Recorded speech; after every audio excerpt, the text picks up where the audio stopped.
What's up, guys? Welcome back to the 9th episode of the Soko.chats podcast. I'm your host, Ben Soko, and on today's episode, I'm back. I'm always going to be here, but Omar is back.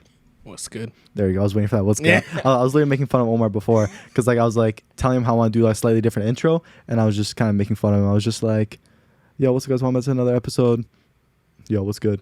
And then he just did it. But anyways, so guys, before we get into this episode, I will be answering your guys' questions. But before I get to that, lately I've been wanting to change up the intro to the podcast because I know a lot of people join and they'd be joining my lives or they'd be coming, just asking me questions. They're like, yo, what's the podcast about? I've gotten that question 1,000 times so far. And I always tell them, I'm like, that's a good question. So I sat down with myself and I'm like, why don't I come up with a little synopsis or thesis of what this podcast is actually about? And the thing I came up with was, we're just two guys having a conversation about any and all aspects of life. Literally, we can talk about relationships, careers, more in-depth, detailed situations that people are going through and they just want our opinions on or our help. Literally anything and everything. Because the whole reason why I ended up branding myself as Soko.chats is because, one of my nicknames is Soko and I identify with that. And then chats, I'm just having a chat about life. And I actually have my own custom hashtag on TikTok that I use on every single video, which is called Life Chats with Ben. And I branded myself like that so I can literally talk about anything and everything because I love talking about any and all aspects of life. And now that you're joining me and that you've come along this podcasting journey with me, it just became two guys just having life chats. And so that's really, I guess, the main thesis. And that's probably what I'm going to start off with every single episode just so people can get a good idea and people can stop bothering me with, yo, what's the podcast about? It's about anything and everything, all right? But what I've been doing lately as well is that I've been asking you guys for questions because I think that way, well, for me at least, it feels more engaging because you guys get to have your questions answered and, we're not just pulling random questions that we do have. Don't get me wrong. We do have our own notes and a bunch of questions and topics we can get to. But as I said, it's more interactive. It's more engaging when you guys ask your questions and we might end up branching off and going on to so many different tangents about that one topic as we usually do. And we can just go crazy with it. You know what I'm saying? So that's that. So guys, if you guys want your question answered or you just want us to talk about something in particular, follow me on my socials. My TikTok is @Soko_ and follow me on my Snapchat and Instagram, which is soko.chats. And so the next time I do promo for the podcast, I will be posting on my story. If anybody has any questions or topics you want us to talk about, leave it in the question box or swipe up. So guys, when you see that story, then respond to it. And I will literally get to your question. I think today I had a few of my OGs that just asked a few questions. And so we're going to get to it. But for any future reference, for anybody else that's watching this, follow me on there, ask the questions. If you guys want to follow Omar, his TikTok is callme.gaskin, callme.gaskin. And I believe that's the same on Instagram, correct? So yeah, go follow him on there. Other than that, guys, before we get right into the podcast, if you haven't already, hit that thumbs up button because it truly does help out the video. Because when YouTube sees that you guys are engaging with it, they're like, okay, cool. Let's push this out to more people. We get more impressions and then more people want to watch the podcast, And of course, I have my usuals coming through TikTok and all that stuff and discovering us that way. But as I said, the like button really does go a long way. And also comment something down below if you haven't already. And guys, even if you're not going to watch this whole episode, as much as we want you guys to tune in and watch everything, I know some of y'all might not have time, so definitely go check out the clips that I post onto my TikTok. And at the very least, just like the video, comment something, and then you can go do what you gotta do, all right? Just so you can, for the algo, and also guys, hit that subscribe button because we're on road to hit 1K. I mean, we're slowly building, we're slowly getting there, but we'll get there. So guys, hit that subscribe button to join the family, and also, most importantly, hit that notification bell button so you stay up to date when we post videos. And you'll never miss it. So every time we go live, you'll get a notification when the videos go live, all that good stuff, right? I think that's it for the logistics. Do you have anything else to add to that? No, I think we're good. I think we're good. So I'm going to jump straight into your guys' questions right now. And so I know Omar has it on his phone right now. So let me just see what we're working with. So I had a few of you. So I'm going to start off with, actually, I have a story to start off with. So this is something that happened to me, I want to say maybe a few no, it wasn't a few hours. No, this is like an hour before you came over. So you came over at 3ish. So while you were rocking Timbit? No, that was before. Oh, okay, gotcha. Yeah. So an hour before Omar, I think Omar came at 3, and I think it was at 2:00. My mom's like, okay. My mom's like, seriously, Benjamin, go buy bread. And I'm like, all right, I got you. So I went to Loblaws, which is literally like the grocery store, which is literally like a 5-minute walk from my place. And, I thought it was going to be like a normal day. I go into Loblaws, do what I got to do. But then as I'm walking in or as I'm getting out of my car and approaching the entrance, I see like a homeless guy begging for money, literally right where that entrance / exit of this of Loblaws is. And mind you, I live in an area where it's a lot of middle class to higher class people live here, and so Loblaws is, I'm not gonna say the cheapest. Okay. It's slightly more bougie than other places like Food Basics or like No Frills, and well, that's how I look at it. Because if you go inside, like it's like renovated and it actually looks nice and all this stuff. Like Costco's, places but it's not Costco's though. Costco's is like, no, Costco's like wholesale though. Like you can't put that in the same category. Wholesale. What do you mean by wholesale? So the thing with Costco is that they're known for buying wholesale. So the reason when you go to Costco, why you see these big packages of everything, you buy in bulk. Is because they buy wholesale and then you buy bulk from them. Yeah. So that's their business model. Enough. But they have good quality shit. They do. No, it's amazing. Yeah. It's cheaper. And it's cheaper because you're buying in bulk, because they buy it in wholesale. Yeah, the thing with these grocery stores is that they mark up their prices on all the food, right? And so, as I was saying, Loblaws is like, for example, I don't know why this is the first example that came to mind, but if you go to Loblaws and you go to like get like salami and stuff, it's significantly more expensive than if you were to go straight to like the people who made it. And the people who make all their salamis is a place called Brandt Meats, or I don't know what it is. And they actually have their own like store where you can buy their actual salami, which is I think just down in Mississauga. I think it's like 10 minutes from here, and it's like half the price. So the mortadella that I would get here, let's say if I got 200 grams of mortadella or prosciutto or like something like that, here it'd be like, let's say $5. Over there I'm getting for like $2.50, because they source their stuff from there. And then they bring it here and then they mark it up. But that's how they make money. It's like all these places, you buy that cheaper count, you mark it up a little bit, and that's how you sell it. You know, and so nonetheless, this all plays an important role because Loblaws is like slightly more bougie than these other places. Yeah. And I live in an area where there's not many like low class people. It's like it's either lower middle class to like high class people. And so this all plays an important role because when I seen this guy, as I was approaching, I seen this homeless guy literally right at the exit. Like those sliding doors or whatever. He was like right in front of that. He wasn't like on the sidewalk. Oh, wait, he was like almost blocking the entrance? Yeah, he was almost blocking the entrance. He wasn't like he was on like one of those islands like right next to like the intersection or like on the street. No, like he was literally like right in front of it. So and today I felt like I was in a very confident mood today. I'm usually, me, I'm very extroverted and like I'm okay with talking to people at times. And so I just had this feeling to just go up to this guy and tell him like to just move, because I know for a fact that somebody was going to call the cops on him, because I know the area we live in, there's a lot of Karens, there's just like a lot of like higher class people that don't want to see that. I just know. And even like more immigrant parents, like I know like some of my mom's friends, they wouldn't want to see that either. Fair enough. Like you nobody really wants that. I don't want to see that either. Obstructing. I mean, like if you in the way, like there's I've seen like homeless people are in a bad position. Like it's always gonna be a bad position, but you still gotta like be mindful and be considerate of like what other people have going on. Like you can't just be obstructing other people to like help yourself. There's a way to go about that. For real. Yeah, exactly. And that's the thought that came to mind. I'm like, I knew this guy something's gonna happen to this guy. And I'm like, bro, like, and that was my inner feelings trying to help this guy. So I go up to him and I'm like, yo, boss, you good? He's like, oh I seen people walk by him. I was like, yo, boss, you good? He's like, yeah, like, you have any change? And I'm like, bro, and like with like a serious tone, I was like, bro, you can't be sitting right here. You're literally gonna get the cops called on you. Like one of these people are gonna call, like they're gonna call the cops on you because they don't want you like on their property, because it looks bad on them. If they have a random homeless guy sitting right in front of the entrance where like these people are coming through, especially with the type of people that we have living here. I just know these people, and so I'm like, bro, you're literally gonna get the cops calling. I'm trying to help you, fam. Go to like that intersection, because there's an intersection that's where people come into Loblaws, and there's an island right there. And I've seen usually a lot of homeless people. I've seen people before, and I'm like, fam, literally go over there, stand on. Yo, fam, guys, I gave him game. I literally gave him game to make money as a homeless person. I'm like, bro, you're not thinking this through. If you're right here, people are not gonna give you money. You're gonna get the cops calling you.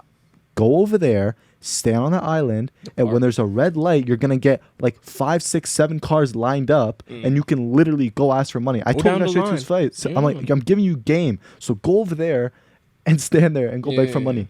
And then afterwards, he's like, yo, you have a cigarette? I'm like, no, go. I was kind of getting cheese love. I was like, nah, go over there, fam. Like, so I go inside, I get my bread, whatever. I come back out. Bro, this Bredgen's still at the freaking exit, sitting. He's not even saying he's fucking sitting. Oh my God, it was so annoying. He's still there. And I told him, my God, bro, go over there. It was pissing me off. I was like, fam, I'm giving you free game to make more money. The mans were like just walking by me. So other people overheard this conversation. I was giving this guy free game and he wasn't taking it. I literally told this guy, one, how not to go to jail, and two, how to make more money. bruh. So he starts walking over. I start walking my car, but I didn't want him to see me get into my car because like I don't want some like next creepy shit to happen. So I'm like, all right. So I kind of was just hovering around like around my car, and I see this guy kind of walking halfway, and he just stops. And walking then he turns to the and then intersection. no, yeah, walking to that island. But then he stops halfway in between where he was and where that island was. And I'm just looking at this guy, and he starts to walk back to where he originally was. And I'm like, bro, I don't give a fuck. I was I was like, bro, I'm like, are you good? I told this guy free game of like what other homeless people have done at that same intersection. Yeah. So this guy, I was like helping this guy out. I didn't have to say shit. I was so close to not saying anything. Walking up to this guy, but I'm like, you know what? Let me help this guy out. I'm not gonna give you money. I ain't gonna give you a cigarette, but I'm gonna tell you how to make more money. Yeah. If you don't want to take my game, that's fine. Yeah, man. You literally can't help people. It goes back to what we were saying before. Like, if you want to do better, you have to want to do better. Period. Like that's where it starts. And so yeah, and then I ended up just going home, and I'm like, bro, like I knew that this was gonna be the first thing I was gonna talk about on the podcast because I just felt like talking about it on the podcast, you know. It's good shit. And so I don't know, man. Like there's just yeah, I don't know. It's frustrating. Yeah, let me get into one of these questions. Okay, so my boy Lucas, you always come in clutch with these questions. Yes, he does. A little bit more adventurous this time around. More adventurous than fortune cookies. Fortune cookies and brunch and forks versus spoons. I love how or what was he saying? Spoons versus forks. Yeah. Bro, I love how we remember all his questions because the questions are low key. Out, bro. They're low key memorable. I'm not gonna lie. They're good questions. They are good questions. They're very good questions. I'm definitely not gonna interject with that. You know. Okay, Lucas asked. So I just screenshot our DMs. So he literally said, I thought of this the other day and I made sure to remember so I could ask you it. It's sort of weird, but hear me out. Do you think that if animals were able to communicate for a night and we didn't find out and they launched an attack, what's the craziest thing you think they could do? And as an example, he wrote like, do you think they could take over a town and so on and so forth, you know? I think if you give them a night, I don't think nothing's happening. In one night, I don't think anything's happening. I don't think they could take over a town. If you give them a year, like I don't know if you read this book in high school, but there's a George Orwell book called Animal Farm. And it basically like it's from the perspective of animals and it's making a political statement. But basically like the animals end up like gaining consciousness, they're able to communicate, and they basically take over a farm. And basically, I'm saying all this because that illustrated what this could look like. I think at the end of it, if you give them a year of communication, they're going to realize these humans are messing with us. Like, they're terrible people. Like, they're terrible. It's a terrible species. They're bad for the earth and they're bad for us, bro. Like, they don't do any good for us. So I feel like, hey, man, you might see some messed up stuff. You might see like pigs feeding on humans or some shit. Like it could get messed up. You feel me? Cause you gotta imagine all the years. Like I don't even know if the memories is that good on animals, but you gotta like think about how long humans have been just eating and consuming and messing these animals up. You feel me? But another thought I also had was like it also depends on the type of communication because it's not like they have the brain capacity to like because look, animals already communicate to each other. Yeah. Well, I think he's talking about in like a society sort of thing in sense. Yeah, like not just dogs on the same page, with dogs. Like dogs. But they'd also have to be like at an intellectual level. Yeah. And have the brain capacity to actually be able to formulate some kind of an attack. Because fair enough. Animals already communicate with each other. Yeah. But even if, let's say, you were to all pile them into like a big ass group and have them communicate to each other, I mean, as I said, they'd have to have the brain capacity to be like, okay, like go attack this at that time and do it this way, you know? Fair enough. I mean, I feel like it also like I'm glad you said that because it depends what animals you're talking about too. Like and a large portion of that has to do with where you are. Like we're in Canada, so like I don't know what the worst animals or the most dangerous animals we have here are, but like I know for an example, like lions, they hunt in packs, right? Lionesses really the actual male lions don't hunt, but they hunt at night. You feel me? And they hunt in an intellectual way. Like they have a goal in mind. They've got like they've got a pack mentality when it comes to that. So I think in this scenario, if they can communicate intellectually on top of the already like primal instincts of just hunting, it's like now you oh man, this is an interesting thought experiment, man.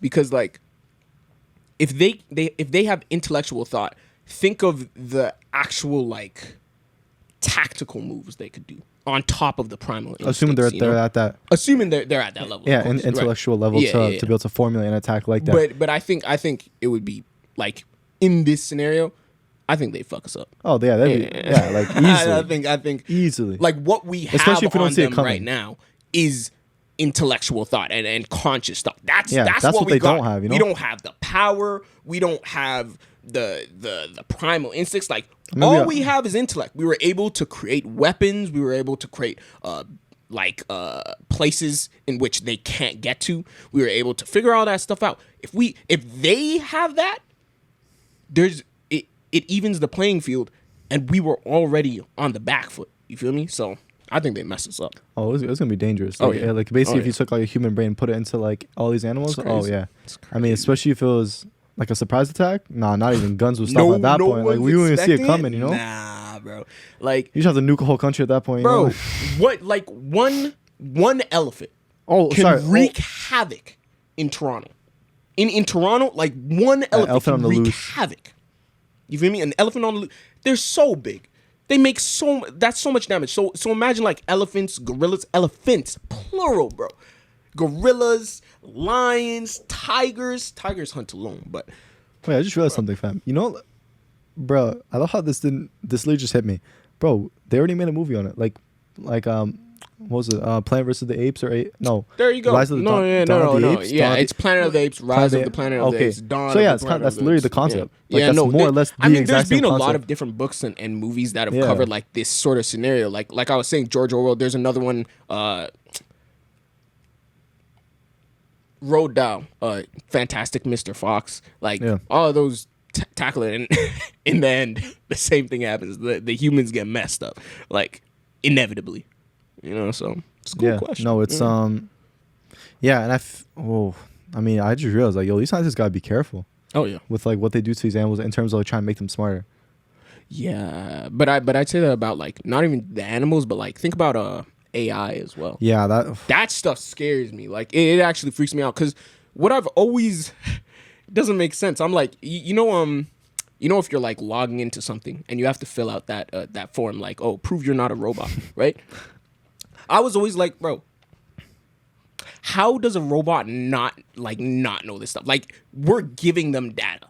The more we complete these forms, the more, like, we're doing it on Google, and Google just, you know, it's all in the cloud or whatever, you know? So AI eventually, some way, somehow, like, they're gonna have to change the actual test or something, or keep upgrading the test continually, because sooner or later they're gonna be able to find that shit out. And that's just like a little problem. But think about like the big shit that AI could do. Like if they have like hacking technology, or like they learn how to hack things, they could. It's a crazy world, bro. I don't know why we're getting ourselves into it, because it's us making it. It's like we have the movies to tell us this shit could go terribly wrong, and we're just like, we're gonna do it anyway. We're curious. Curiosity killed the cat. That's very true. That's very true. But I mean, you're right. It can go one of two ways, but it's just a matter of how far are we willing to push things, you know? Mm-hmm. Yeah. But they can't help us in a lot of positive ways. It definitely helps. I mean, but there's pros and cons to everything, you know what I mean? The con is that you could potentially kill the human race, but come on, don't worry that's about not that. important. You know, if we can like help out with manufacturing and like, you know, have robots do everything. Come on, it's the economy that they that care beats about. the human race. You know, like, come on. Fuck it, you know. Damn, that was good, bro. Yeah. We can't went off on that. I really have no other thoughts on that, to be honest. No, me either. No, next question already.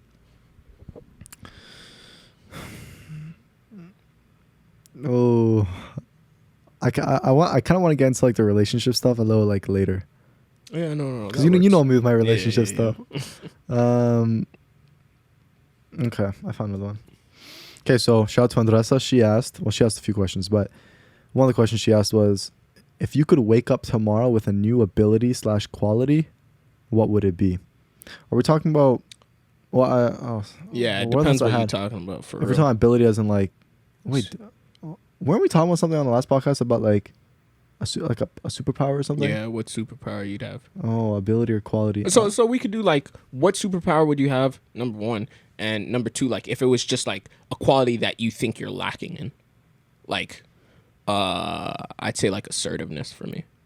Fair enough. Yeah, You said assertiveness. assertiveness. Explain. Yeah, like if I was more assertive, like I'm a timid guy. Like I'm very timid. Like I was even telling you before the podcast, if there's like a song I'm doing right with an artist and they have a part that I don't particularly like the approach I'll take is like, well, you know, I think my initial thought is like, oh, if I don't like this part, I have like musical knowledge to back up why I feel that way, right? But I'll try and like get around the problem by saying like, oh, well, that's his art. My art is in my lyrics and how I deliver my shit.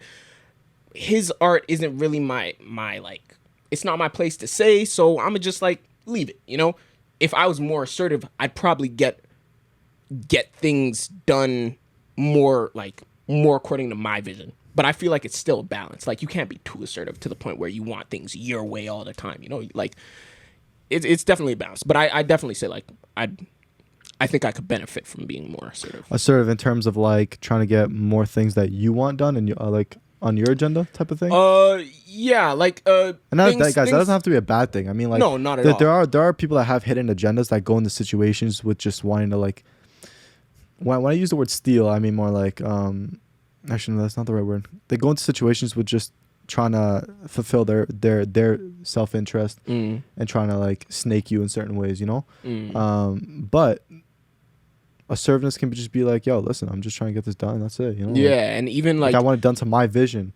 Yeah, even outside of like a work situation, like let's say just in a relationship, like being more assertive could be something as simple as if there's a problem with the relationship, if there's something that like my girl did that I really don't like and it's been on my mind, instead of waiting for that to turn into like a bigger problem to the point where it gets out of hand and we have a whole fight about it, just simply bringing it up to her while it's on my mind, saying, okay, this is what you did, this is the problem I had about it, how do we fix it, sort of thing. Being assertive in that sense as well, like instead of waiting and trying to see if it'll change on its own, you know, like taking things more into my own hands, because you have the power to change anything that you don't like, really, you know. Right. Like you have the power to at least try to and see how that goes, and being okay with the risks of, because that's what it is for me. I'm not a big risk taker. In high school I was like literally like I don't take risks at all, sort of thing. But I'm being okay with the risk of, oh, if I might if I confront somebody about a problem I have, the risk is they might not mess with me anymore, or they might berate me, or I'm fine with those risks now. I don't really care. But being more assertive to do that stuff, that's basically like being assertive to make the initial move, or being more assertive during the conversation. Both, like just in general being more assertive, because I don't think I'm very assertive. especially when it's like I had the thought no, I forgot. No, but that makes sense. Just trying to actually create some kind of change without people kind of running over you and being like, you know, maybe it's okay, and try and make excuses for certain things that are happening, you know. Yeah. Fair enough. I mean, because like at the end of it, if it's affecting your happiness, then it's not good, because a lot of these problems will start to affect your mental well-being long term. Or even the short term too, you know, like as you're saying with the problem, if you have a problem with your girl and it's like, or something makes you uncomfortable, and it's, you know, it's gonna eat away at you inside, and you're gonna keep on thinking about it until you finally step up and say something, and it's actually gonna make itself worse the more you keep it to yourself. Like, that's facts. A little problem could really make itself into a big thing if you don't cut it there, you know. So, but what about you? What do you? I want to branch off that for a second. Yeah, go for it. I'm just I have a thought right now that I just want to get to. Assertiveness with your girl, I'll make it into a bigger problem. Sorry, I'm just kind of retracing my steps because I had something on the top of my mind. So this is what I would say to that as well. You want to make sure that the person you're with, or at least both of you, are on the same page in terms of when something makes you feel uncomfortable within the relationship or something that the other person is doing, that both of y'all are okay with bringing it up in a non-judgmental way without the person reacting. You know what I'm saying? And guys, this comes down to communication. And I always say that communication is the basis of everything. As soon as communication falls apart, everything else falls apart. That's literally the basis. You know, you don't have communication, don't even get into a relationship, don't become friends with that person. Base of everything, right? It's not gonna so work that's just one element of communicating. And so if you know that person early on when you're like kind of vetting them out and seeing if you want to date them, if you realize that they're not the type of people to handle criticism well or to handle feedback well, or let's say if you bring up something that's uncomfortable, that's kind of like a slight attack on their ego. If you realize that they're the type to take offense to it and just like shut down and not communicate, don't even like be with that person at all, because that's not the first time you're going to run to a problem. Or not even that, maybe you didn't even run to a problem, but you just want to bring it up and ask them, oh, how would you react? And maybe you test the waters here and there and see how they would react. As I said, if you notice that bad trait early on, then yeah, cut ties. Don't even engage with it, because as I was saying, throughout any relationship or any friendship, there's always going to be things that come up that you feel uncomfortable with. Yeah. But now, what do you do with that uncomfortable feeling? You want to be able to communicate with your partner and see if you can come to some common grounds, fix things, or sometimes it's something that you felt uncomfortable with because you didn't understand the reasoning behind it. Or you didn't have the full picture of context. That happens a lot too, right? Yeah, of course. And so it's a matter of just sitting down and being like, hey, babe, like, you know, and of course, bringing up in a non-confrontational way. Just being like, hey, babe, you know, this is something that's been on my mind lately. It may feel a little bit uncomfortable. You know, and explain the situation and be like, you know what, like, is it okay if you give me a little bit more context? Maybe I just didn't get the full picture. You guys, you see how I'm talking right now? That's the tone in which you have to talk with, especially when it comes to women, because women care more about how you say things than what you actually said most of the time. And so if you say it in a calm and polite way and just very like non-confrontational, they're gonna respond better to it and they're willing to work with you. For guys, you can just be more straight up, like, bro, like stop being a bitch, you know, like the fuck's wrong with you, you know? You're straight to the point. So that's why, especially if you're dealing with your girl, from a guy's perspective, you got to make sure you slightly sugarcoat it, but with a very soft approach in which they can be more receptive to it, you know? Yeah, even I'd say even if you don't sugarcoat it, like I've seen guys interacting with girls where what they're saying might come off as harsh under a different context, but the way they're saying it, they're just using like a calm tone. Like you said, how you say what you're saying matters to some extent more than what you're saying. So if you just use a calm tone and you're just like really trying to non-confrontational, really trying to get your point across and make it clear. Like I've seen Jordan Peterson, like sometimes he's a very polarizing person, right? Like a lot of people are out for his head.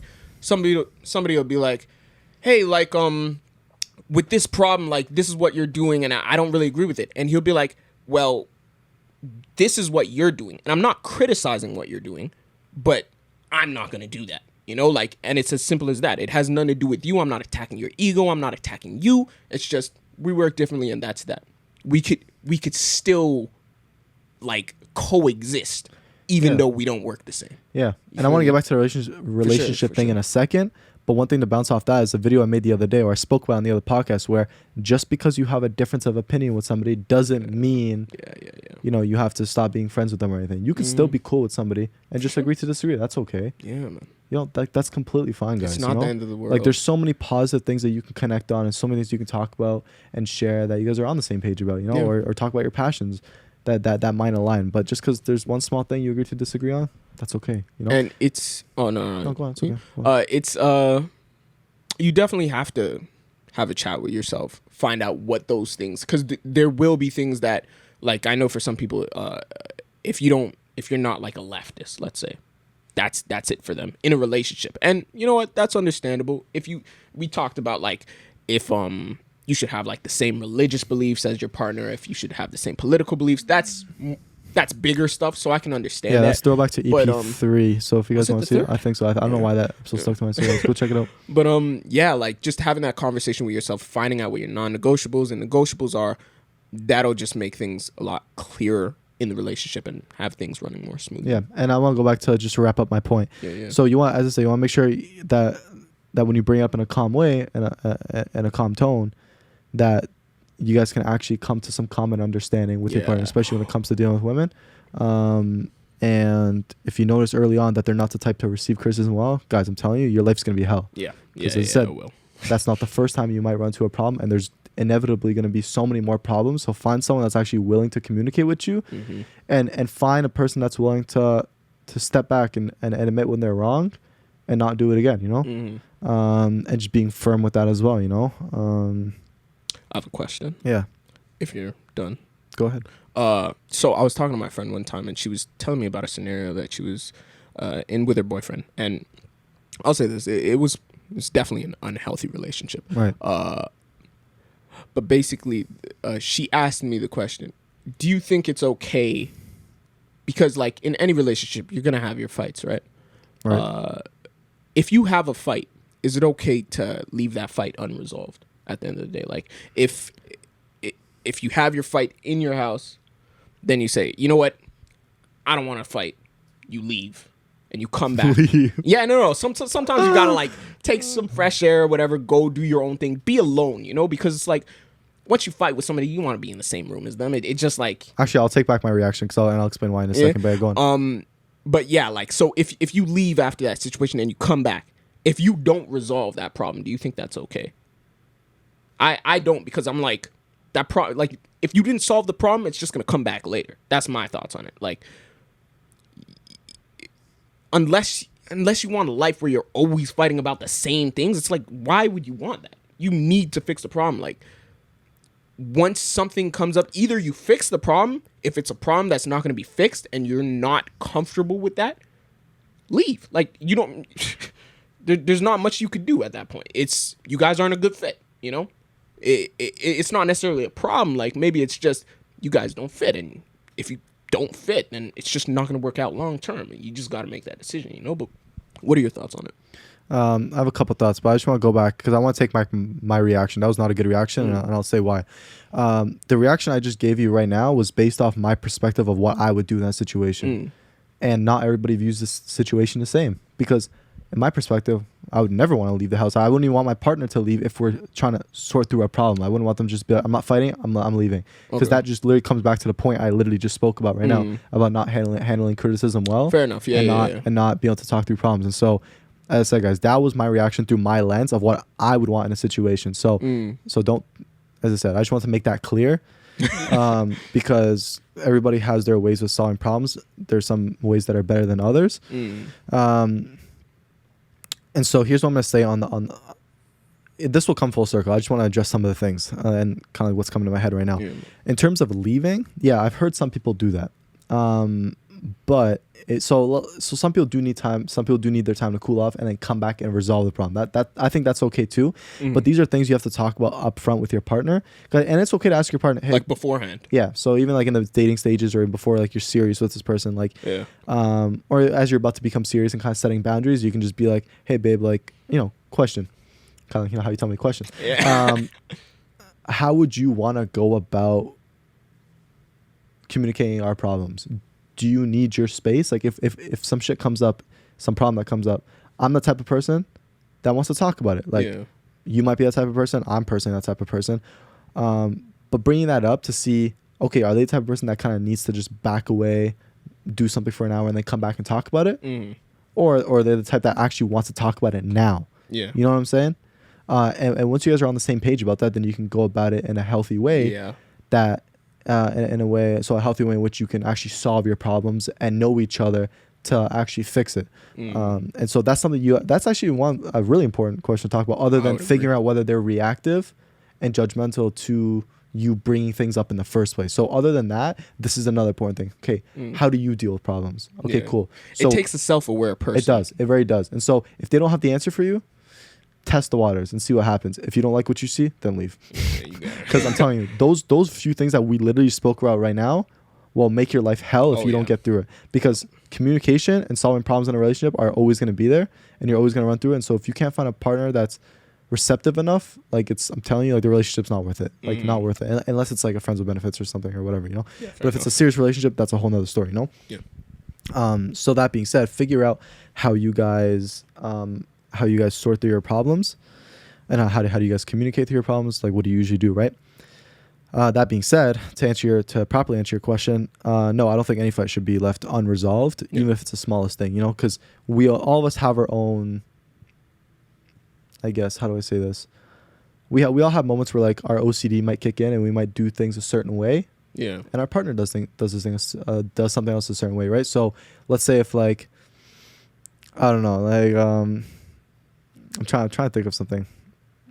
Like there's so many examples, but for example, perfect example. So my mom and I like fight about this all the time. Yeah. So on my table, which I eat food, like my glass table that's in the living room. Yeah, yeah. Okay, so I have a glass table in my living room, and then I have like a coffee table at the couch, and then I have my island. And that glass table where I usually eat is right next to the island. And I eat multiple times a day, obviously, right? And that glass table is kind of out of the way, and so it's just there. And I like to have my like that mat you put down before you eat, like you put your plates. Yeah, is that what it's called? Yeah, it's called a placemat. Placemat? Placemat, yeah. Okay, Isn't cool. it? No, I know. I actually didn't know what it's called. I just call it like pretty sure it's like a mat. Like I just. Yeah. I mean, it's mat. Yeah. Let's call it placemat. Whatever. So I always put the placemat down. I put my food on, right? Yeah. And when I'm done my food, I take my plate, but I always leave the placemat there because you're gonna go back. Because I'm gonna go back like a few hours later and eat, right? My mom has been removing it every single time. I told her, I'm like, don't remove it. I'm gonna come back literally in 2 hours to eat some more food, and like this is my spot to just go on my phone, watch a video while I eat. Like, and it's not even like it's like an eyesore or anything. Like it like kind of blends in pretty well. It's flat. It's not even dirty. Like it's like literally, and the whole table's already kind of out of the way, so it's not like it's right in front of the TV or like on the coffee table where like you can see it while you're watching TV. No, it's like kind of out the way. No one's really gonna look at it. And plus, nobody's here most of the time, anyways, right? For real. And so that's something small that's like, bro, like leave it out because like I want it out, Yeah. And that's something that I know my mom's like would be okay with, but she always moves it habitually, So in a relationship, that would be like a problem. Well, that could be like a small thing. Obviously, not gonna. But you think there's it different should be levels of problems, resolved. right? But it's like if it bothers you, then bring it up and be like, hey, like I tend to leave the mat out. Are you okay? Yeah. If I leave it out, well, like does it bother you that much? Talk about it.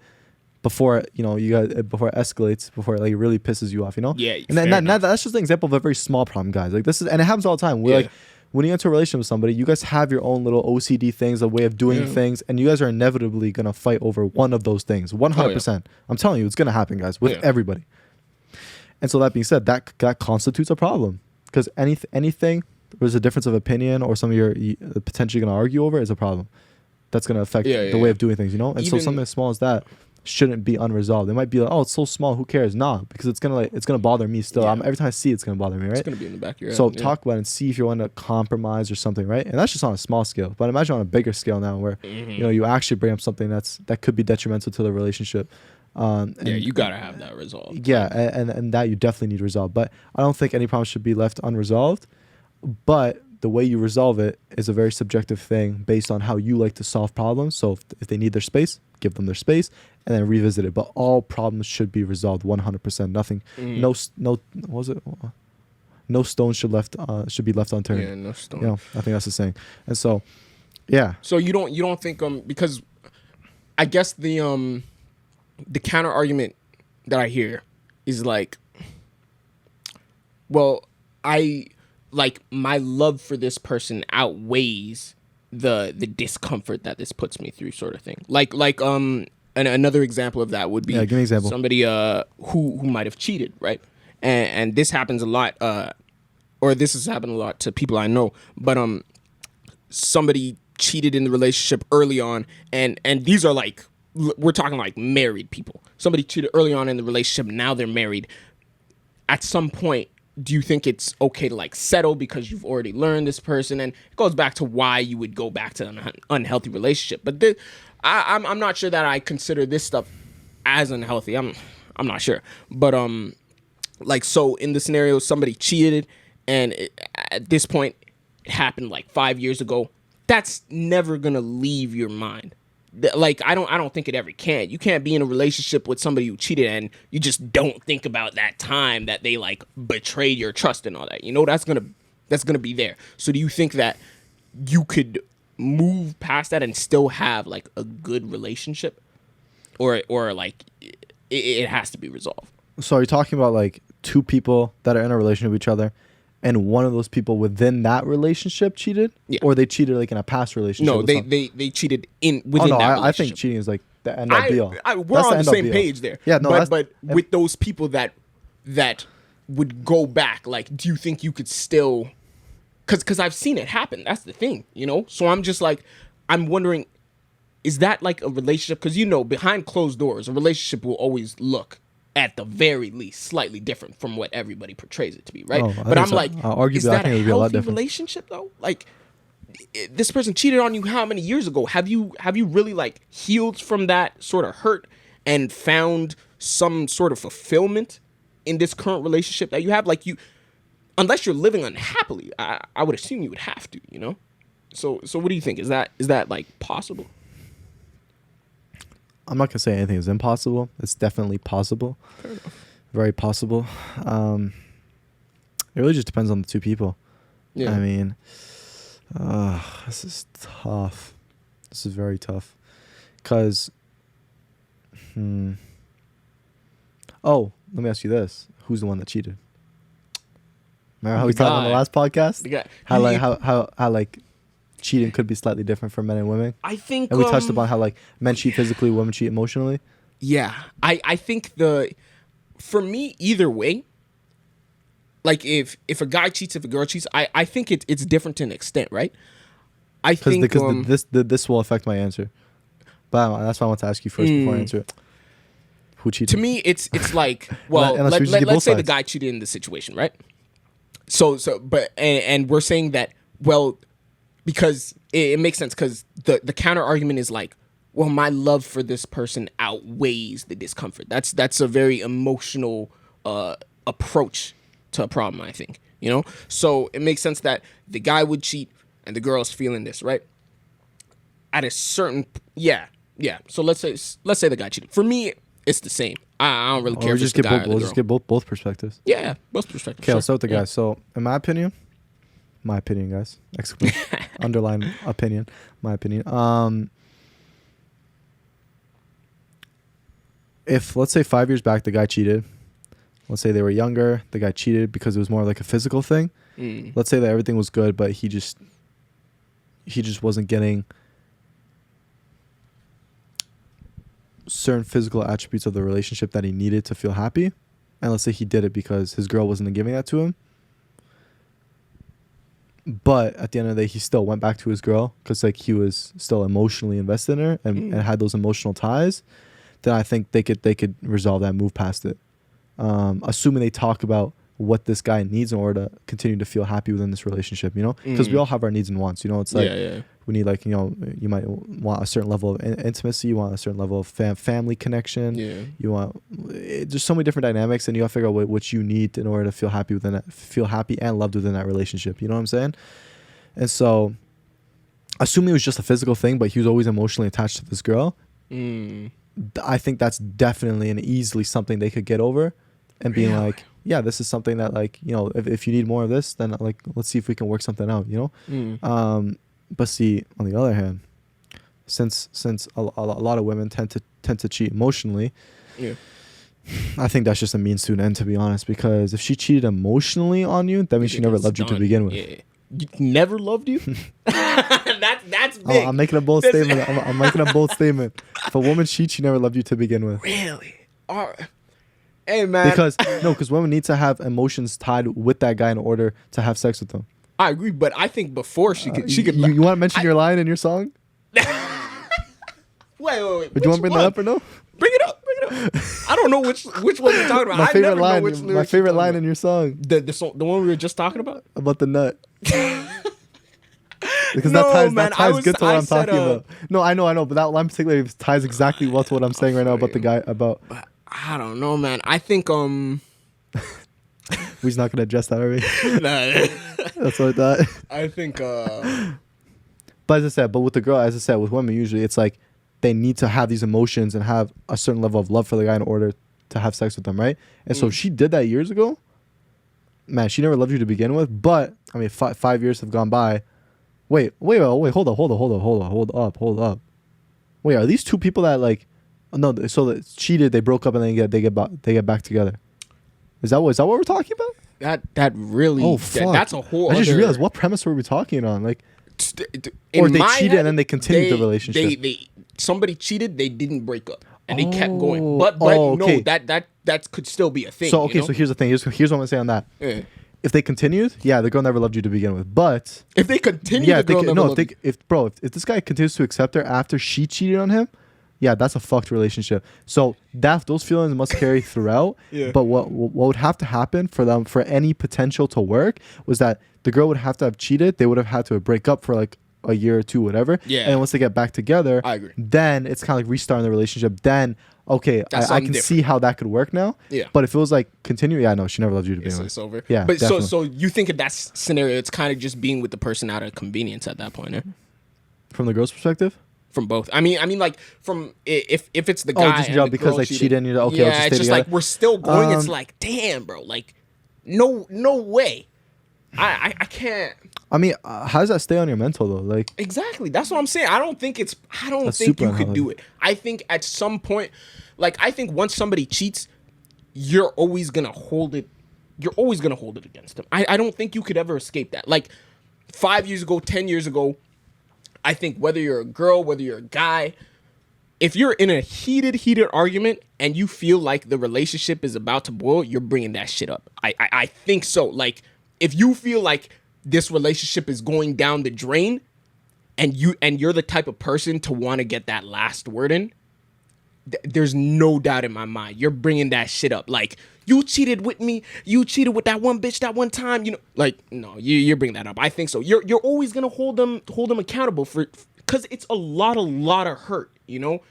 People don't just get over that. They might stay quiet about that to make things run a bit smoother, but it doesn't disappear. Like nah, I don't think it's. I think yeah. do you believe the statement once a cheater, always a cheater? Ooh, I wanted to get into that one time. I don't. I think people can change. I think people have the capability of change. I think it goes back to what we were saying. I think they need to want to change themselves. But I do think it's very hard because I think and this actually goes into something else I wanted to talk about. And I'm just gonna touch on it. There's this book that I was reading called Vagabond, and there's a guy that lies like a lot in there, and his whole thing is like lying in order to achieve a higher status. And the thing I'm about to say applies to lying and cheating. Once you do it once, it opens the door to do it again. So in order to stop lying, you can't be like, well, I'm only gonna lie about like little things, you know, little inconsequential. You really have to try to just not lie at all, because like once you start lying for the little things start to get bigger.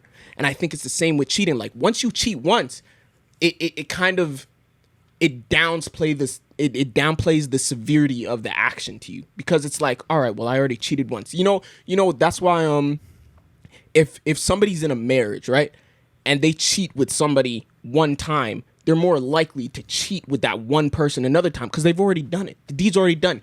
The wife doesn't care, or the husband doesn't care if you cheated one time or 10 times. If you cheated, you cheated. You feel me? So, yeah, I think people can change, but it's really, really hard to get out of a habit like that, because that's a really bad habit. Nasty rabbit hole. Yeah, it's nasty, and it's easy to indulge in because it feels good. You feel me? So it's like, that's a tough one. I agree. Yeah, it's you have to really like sit down with yourself and talk about it, you know. So how about this? This is another good question actually. So you know how early on in certain relationships, you know, you get to know your partner you're with, you know, you get to ask them a bunch of different questions and all this stuff. And I'll actually get into something that actually I'll tie it back in. I'll get to in a second. When you're getting to know your partner, let's say this person that you're talking to has cheated in the past, and you ask them in a different relationship. Yeah. Ooh. And you ask them, have you ever cheated? Should that person say yes or no? Yes, 100%. You should not be lying about that shit. Oh man, no, I'd be pissed off, because what if they find out later? They're gonna be even more pissed. No, but how would you know? How would you? I mean that. How'd you know that's the cheating in the all past if about they don't the say it? integrity.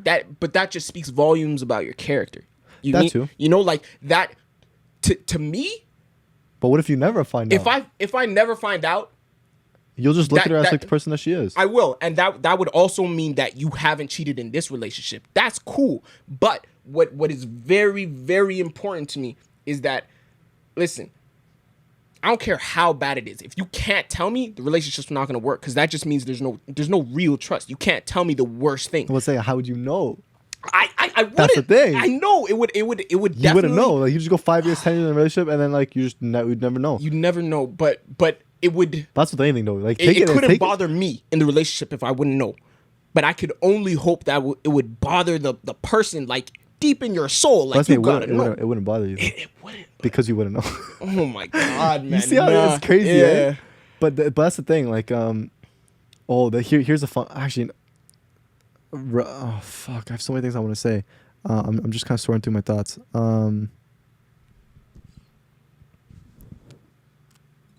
Because it ties into this, into like the cheating situation.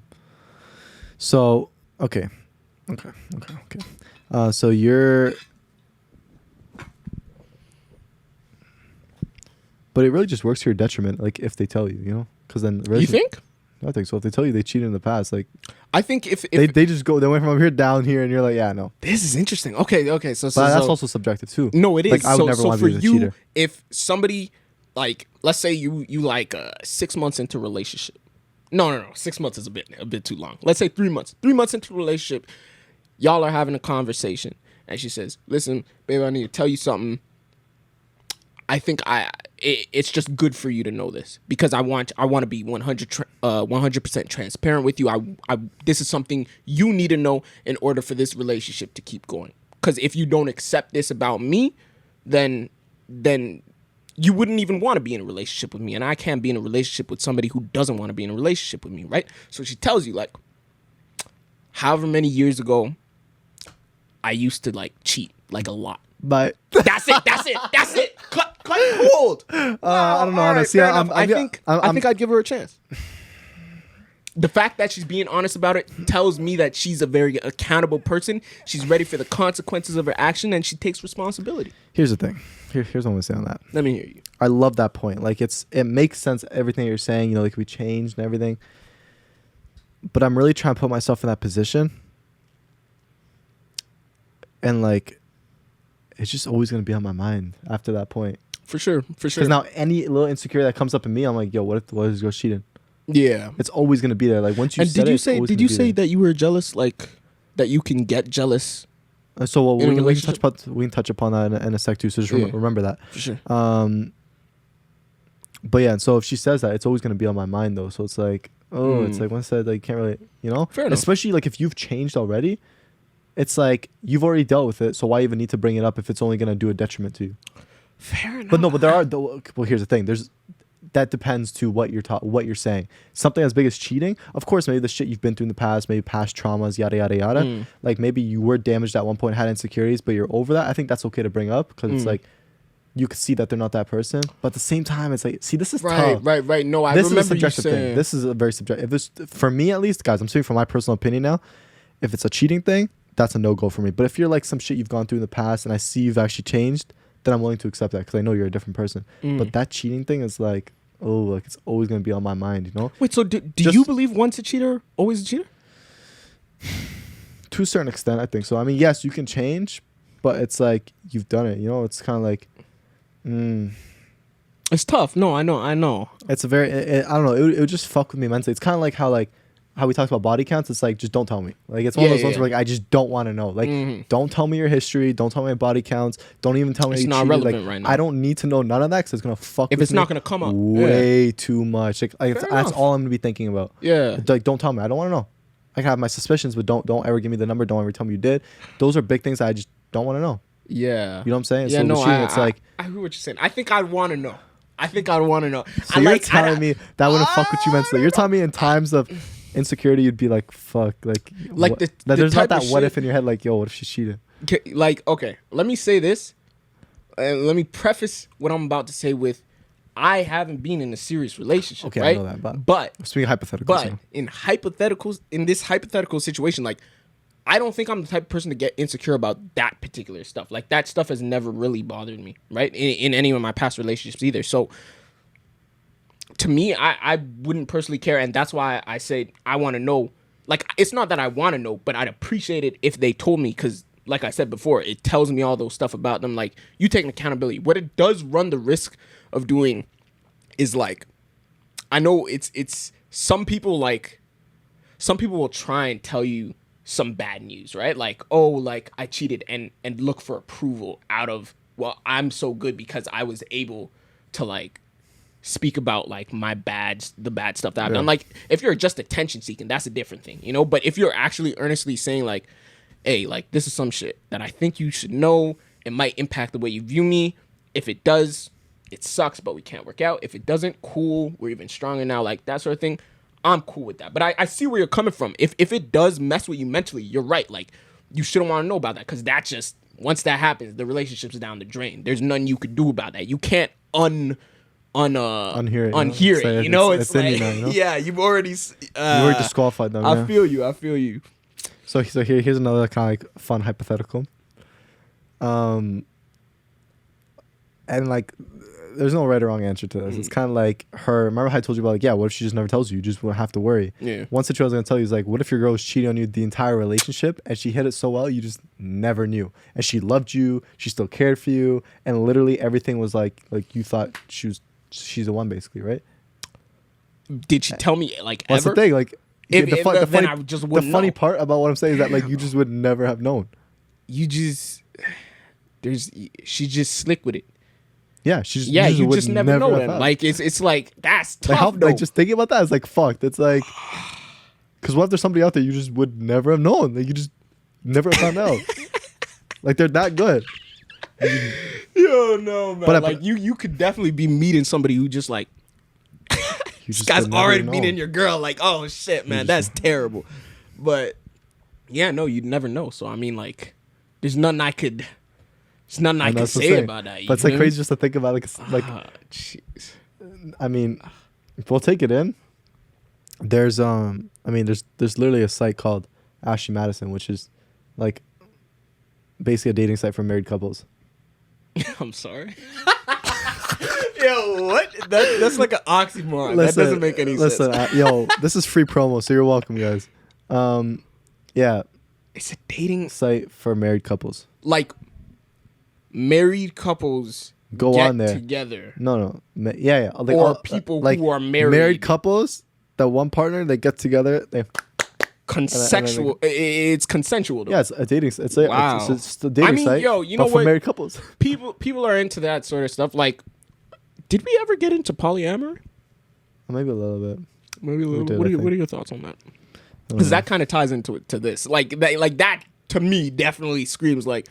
I don't know. It kind of gets back to like the whole remember how I was saying when a woman cheats, like she never loved you to begin with. Yeah, I think it's similar. I mean, if you're in polyamorous, it's more like it gives you an excuse, because you might love that one guy, but then if that guy's not giving you a certain aspect, now you're gonna go to this other guy.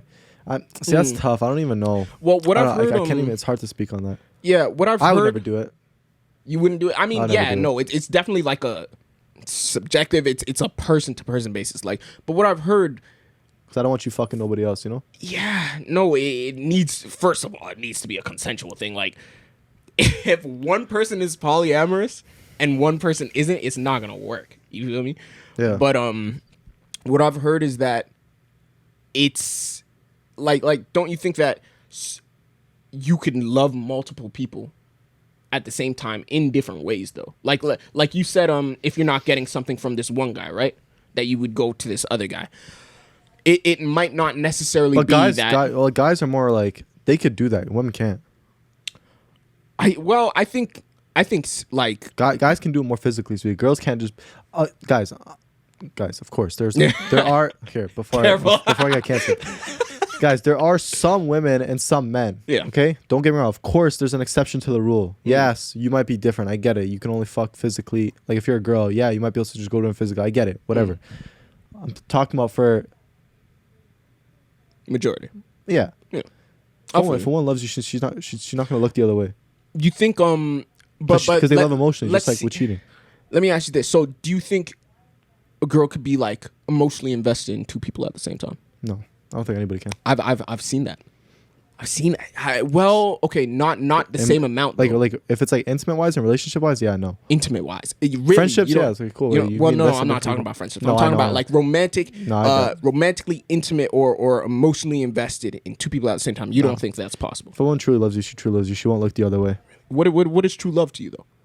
It's a good question, and that's very subjective too. I mean, like to me, it's a good question. Loving somebody is I mean, there's a lot of components to it. Oh, it's just knowing that, like, you know, I don't know. I'll say something because, like, as I said, it's very subjective. It's wow. This is tough. It's crazy. No, it's just hard to put knowing love that, like, into words. you're willing to emotionally invest in this person, go like be their ride or die. Like, you never look the other way. Like, just knowing that, like, it's just also that feeling that, like, you just love this person. You want to spend time with them. You want the best for them. Like, it's almost like you're just one with them. You know, I mean, it's and that's just a few of the bases. Like, I mean, each of us have our own feelings and way of describing what love actually is. But I mean, when you truly love somebody, like, you'll never feel the need to cheat on them. Ever. So okay. Follow up question: do you think you could fall out of love? Yeah. Yeah. So all that's right. happened all the time. With that same sort of. I mean, look at all the 50% of divorces. How all 50% they of marriages had end in to divorce. love each other and then fall out. No, I feel what you're saying. So then, I mean, but when I say fall out of love, I mean, like, 100% you have no feelings for them. That's what we're talking about. Yeah, like, you can love somebody, and then what if they just cheat on you and you're like, that's the end all be all. Okay, and so like, yeah, fuck this person, you know? So in that same token, you think a girl could, like, be emotionally invested in this one guy, fall out of love, be emotionally invested in this other guy, cheat, come back to that relationship, feelings rekindled with the first guy. You think that's like possible? Like, once you fall out of love with that first guy, do you think it's possible to get emotionally invested once more? I think so. Yeah. So. Okay. So then I think it's I think the you can polyamorous fall relationship out and fall back into love. Yeah. So, yeah. Okay. But spreading your love is a very tough thing, especially when it comes to Yeah. relationships. Well, I think because you're gonna have to sacrifice a little bit on this one for that one. Like, you can't equally. For sure. Like, if you're giving 100%, you're giving 100% to one person. But if you have two people, that's 50-50. So now you're gonna be lacking something in this one. You're gonna be lacking something in that one. Like, it's. But you know what I've seen though. So what you're thinking of, I think, is like, okay. So let's say, randomly speaking, so guy, girl, guy, right? It's a guy, girl, guy, and the guy and the girl, guy A, is in a relationship with girl A, right? Girl A is in a polyamorous relationship, so she's in a relationship with guy B. But guy B is in the same relationship as guy, girl, and guy A. So it's instead of, well, I have two people to focus on, so I'm lacking.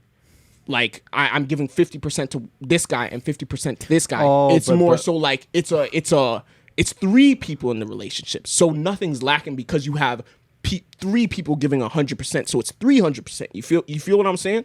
Like, that's a whole here's the other different side scenario. I had on that is, like, if the girl's the center of it, she has to divide her attention. But the guys, they're giving their 100% to her. Well, what if she's not the center of it? What if it's just like a bisexual guy, and a girl who's just into guys? See, that's what I'm saying. This becomes very tricky. It's a very, like, yeah, it is. It's a very, very tough, like, I don't know. Poly is just that's why crazy it becomes messy. It becomes very messy. It can get I just don't think if sure. you truly love somebody, like, you won't look the other way. Fair enough. Like, those feelings to cheat are just not there. Yeah. Like, when you truly love someone, when you truly fuck with somebody like that on a deeper level. Well, like, yeah, like, I've heard, because the reason I'm bringing all these scenarios But it takes time to develop true love. Like, you can, like, be highly affectionate. Like you might be talking to someone, you're like, bro, like I really fuck with this person, right? But true love develops over time. It's not like, you think so? Because I mean, in your scenario, like, how long did it take you to like fall in love with, like, your was it the girl in Ohio? Well, that was one girl I was in love with, and I guess you could say, like, oh, no, it was another one. Like, I had love for the girl in Ohio. I had love for my ex. I have love for these people, you know. Obviously they're all past tense now. But here's another thing I want to touch upon: love, right? And I have mixed emotions on this, so I want to get your opinion on it as well. Cool. When you're in a relationship with somebody, if you get to the point where, you know, you're invested in each other, you're serious, and you can see this is going somewhere, I don't think it's a bad thing to say you love them, even if, because that's the thing. All of us, see, that's the thing. I used to come from the perspective of, I don't know what love is, but see, that's a very dangerous place to be, because then you never have a chance to say I love you, to So the you don't person that know you're if you're with. experiencing it in the moment, sort of thing. Exactly. So Okay, got you. so it's like since all of us don't necessarily know what love is, and all it's very subjective. I think it's okay to say if you feel like you fuck with this person heavy and there's future, just say I love you. That's the thing I've come to. How early are we speaking though? I don't know. I think it's a feeling thing. Because But there has to be a good amount of time. You know, it can't just be like 2 days in. Oh my god, I love you. Like you have to like get to know, enough about this person. Like really get to know this person's life story. Start doing stuff together. And if it's a 1 month in, cool. 2 weeks in, cool. I just don't know how much time you're spending with this person. And then you can be like, I love you. Because a lot of people be, oh, I love you, babe. Or, I love you. You know, it's kind of like a natural thing, right? Fair enough. And I think it just takes things to the next step, you know? But here's where I think it's wrong. Let's say if like you're not as serious with this person. Yeah, you shouldn't. Now you're using it as like a manipulative way. Because look at me. I'm gonna bring that girl in Ohio as an example. With her, and that was like, what year was that? Oh, long time ago. I mean, we're looking at initially that was like,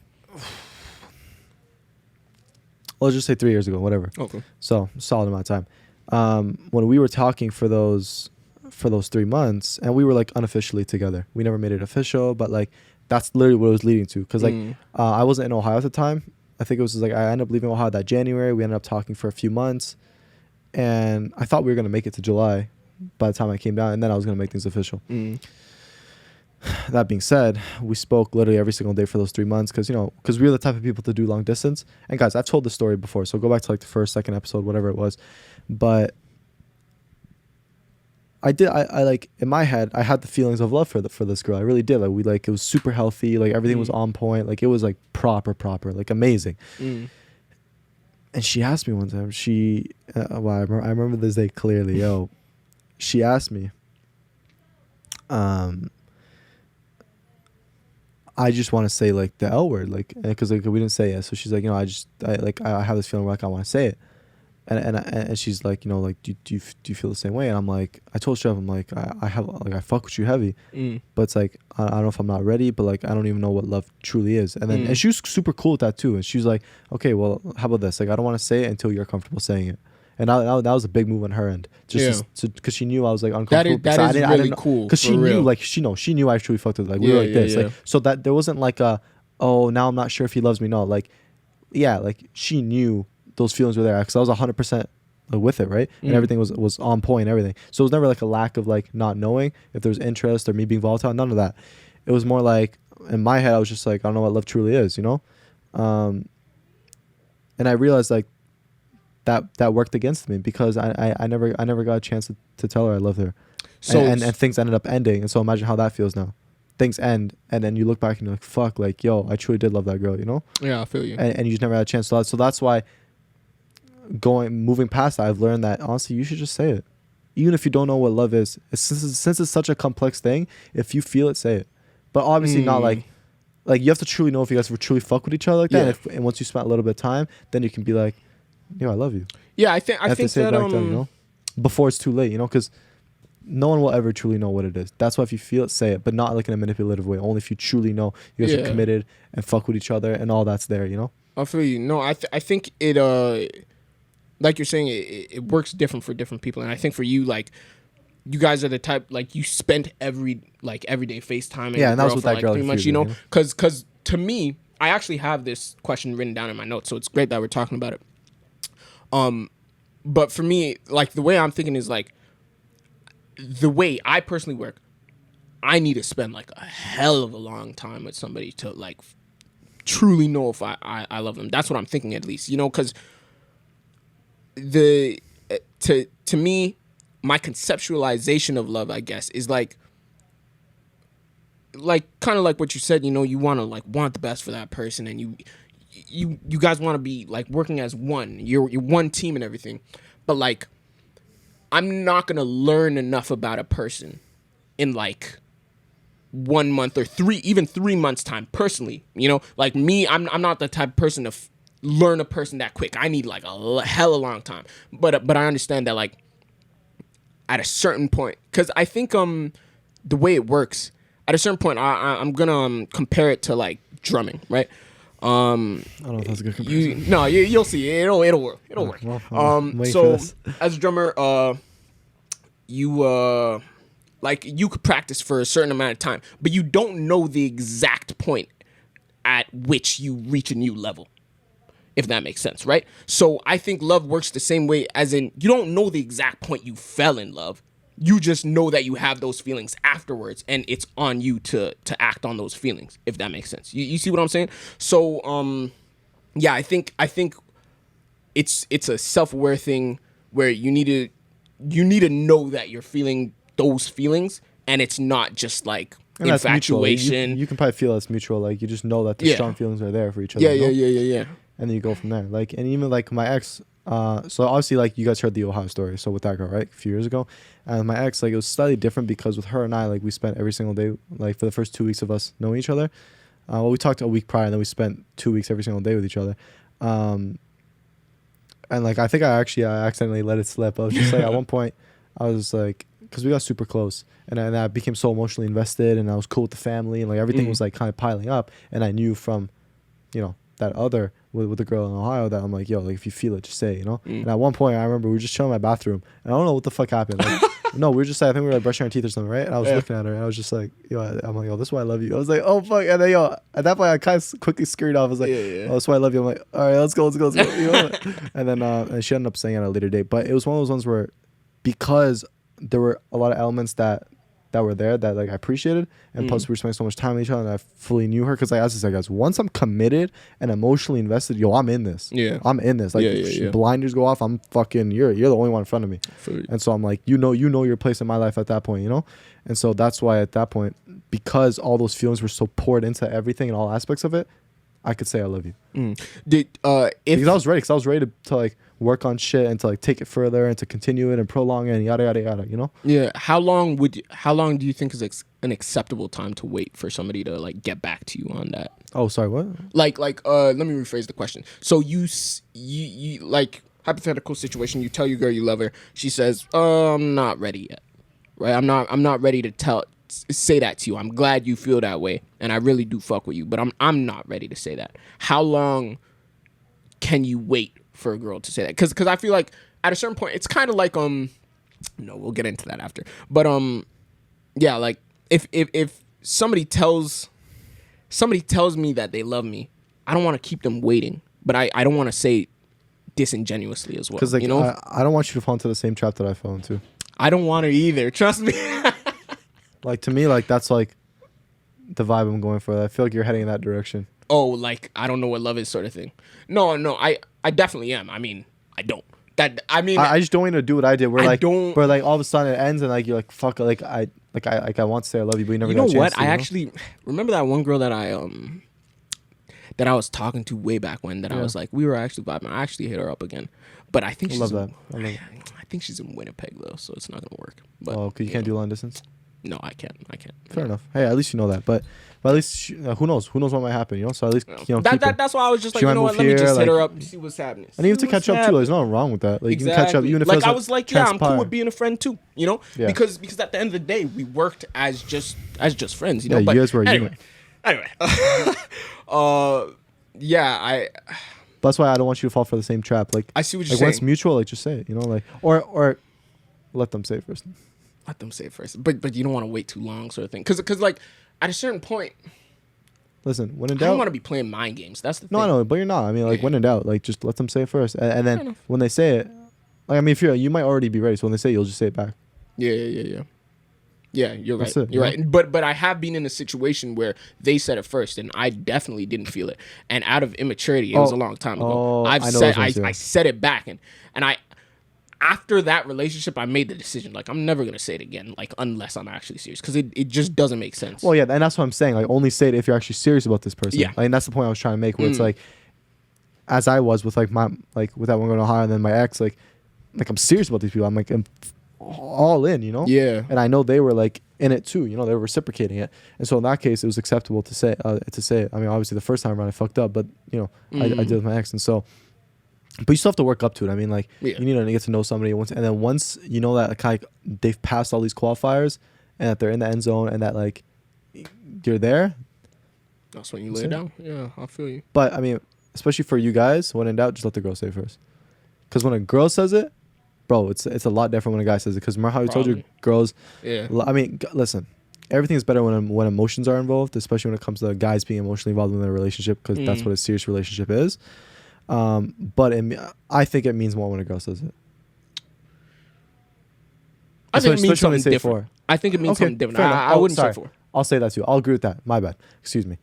It's definitely different. But I think, I don't know. I feel like it's better when a girl says it first. No. I agree. I mean, I'd rather that. Well, I don't know, so. man. I'm thinking about that. I'll agree with you in terms of like, I'll take back what I said about meaning more. Yeah. I think it's different. But I will say, 100% I'll stand by. I think it's better for girls says it first. Because that's how you know they truly fuck with you. That's exactly the point I was trying to make. Well, that's how you know a girl truly fucks with you, when she tells you I love you first. Yeah. Because a lot of guys that they're like, no, you can put all this work into it. But guys are most of the time getting played by girls. Because girls get to choose who they have to be with. That's my opinion. I'm going to stand by that too. And so when a girl says it, that's how you know, like, you're in the end zone, baby. Fair enough. Yeah. No, of course, like, do your best, and like you can feel like how to describe it. You can feel those mutual feelings. You know that there's love in the air, and you can kind of work around it. Like, one thing I've said before, especially if you're not ready to say, or not even necessarily ready, but if you don't want to say I love you, you could just be like, much love to both of you. Like, much love to you, brother. Yo, much love to you. I appreciate it. Appreciate the support. I said to everybody. I mean, all my life, even though I say I love you guys, but like, that's a different type of I love you. So that's something to distinguish too. You can say I love you for the sake of it. I love you, brother. Like, I love all my brothers. I love Omar. I love Marcus. I love all the people I work with. Yeah. And I appreciate everyone. I love all the people tuning in, supporting us.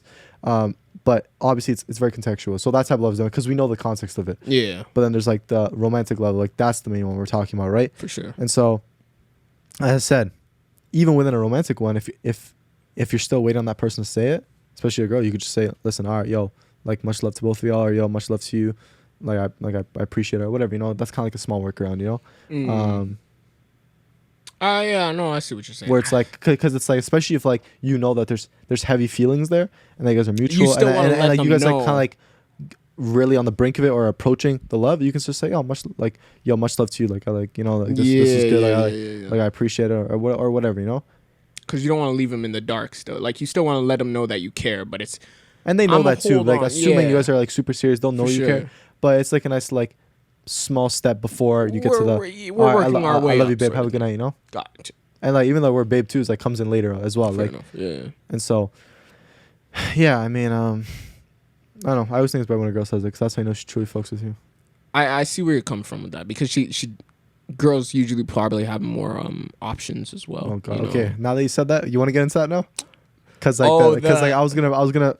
Because this was actually my boy Enzo. He asked a question about a situation. Okay.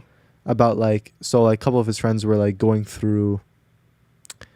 It had to deal with options, and so he was expressing it because he was talking to his friends about it, and and it had to deal with options. And so, do you want me to get into that right now? Yeah, go for it. Yeah. So this is one of this one. So Enzo actually asked me this because we were talking about it today on the phone, and we kind of both were sharing our points and how kind of we're talking about other people's situations or just situations in general, So him and I were talking about it, and I think I made some really good points, and we just, I don't know, it's kind of just bothering us to see somewhat the reality we live in. So this is how it goes. Actually, let me delete it. Let me delete that one picture. Sorry guys, give me a sec.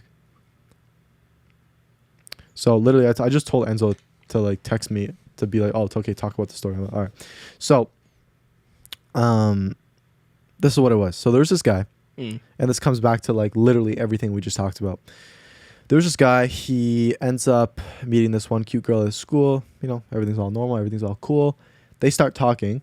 And let me just reposition myself. Oh, sorry guys. I'm sitting on my couch, or like, I'm not even on my couch, my futon. I'm just trying to get comfortable.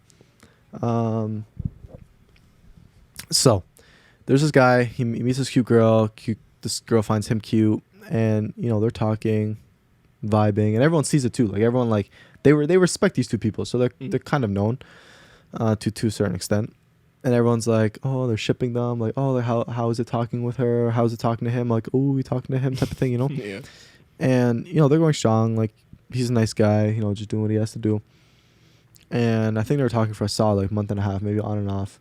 I don't know if they ended up calling on the phone or FaceTiming. But whatever, they're just talking. And I mean, I guess he had interest for her, I mean, he did. I mean, like the interest was there, Mm. and everything was good. And it seemed like she had interest for him too, and people could see that. And then one day, all of a sudden, I think somebody says, "Oh, she's dating a guy. Oh yeah, yeah. She's dating somebody now," and it's kind of like, bro, what? Like, y'all were literally just talking like that. There's interest there. Everyone was shipping you guys and all this stuff, and all of a sudden you're dating somebody else. I was like, bro, what? Like, and this guy was putting 100% into this girl too. That's tough, man. Yeah, and so just hearing that all of a sudden she has a boyfriend now, or bro, she's dating somebody or talking to somebody else. And the thing is, like, she was even getting mad because everybody would ask him, like, oh, are you still like talking to her? And he'd be like, yeah, you know, like I'm talking to her currently, right? And this is, I guess, before. I don't know if this was before he found out she was dating somebody, but he was telling people that they were talking. And she called him, getting all mad, being, why are you telling people that we're talking? Yeah, like, that's bro, what? Because we were. If that happened before he found out, he should have been suspicious about that, though. Exactly. It's like, that would have been reflected. Like, what do you mean? Like, what's wrong? Yeah. Me telling people that, like, I'm talking to somebody, but everybody knew that they were talking to each other specifically. So it's, what's wrong with name dropping and being like, yeah, I'm talking to her.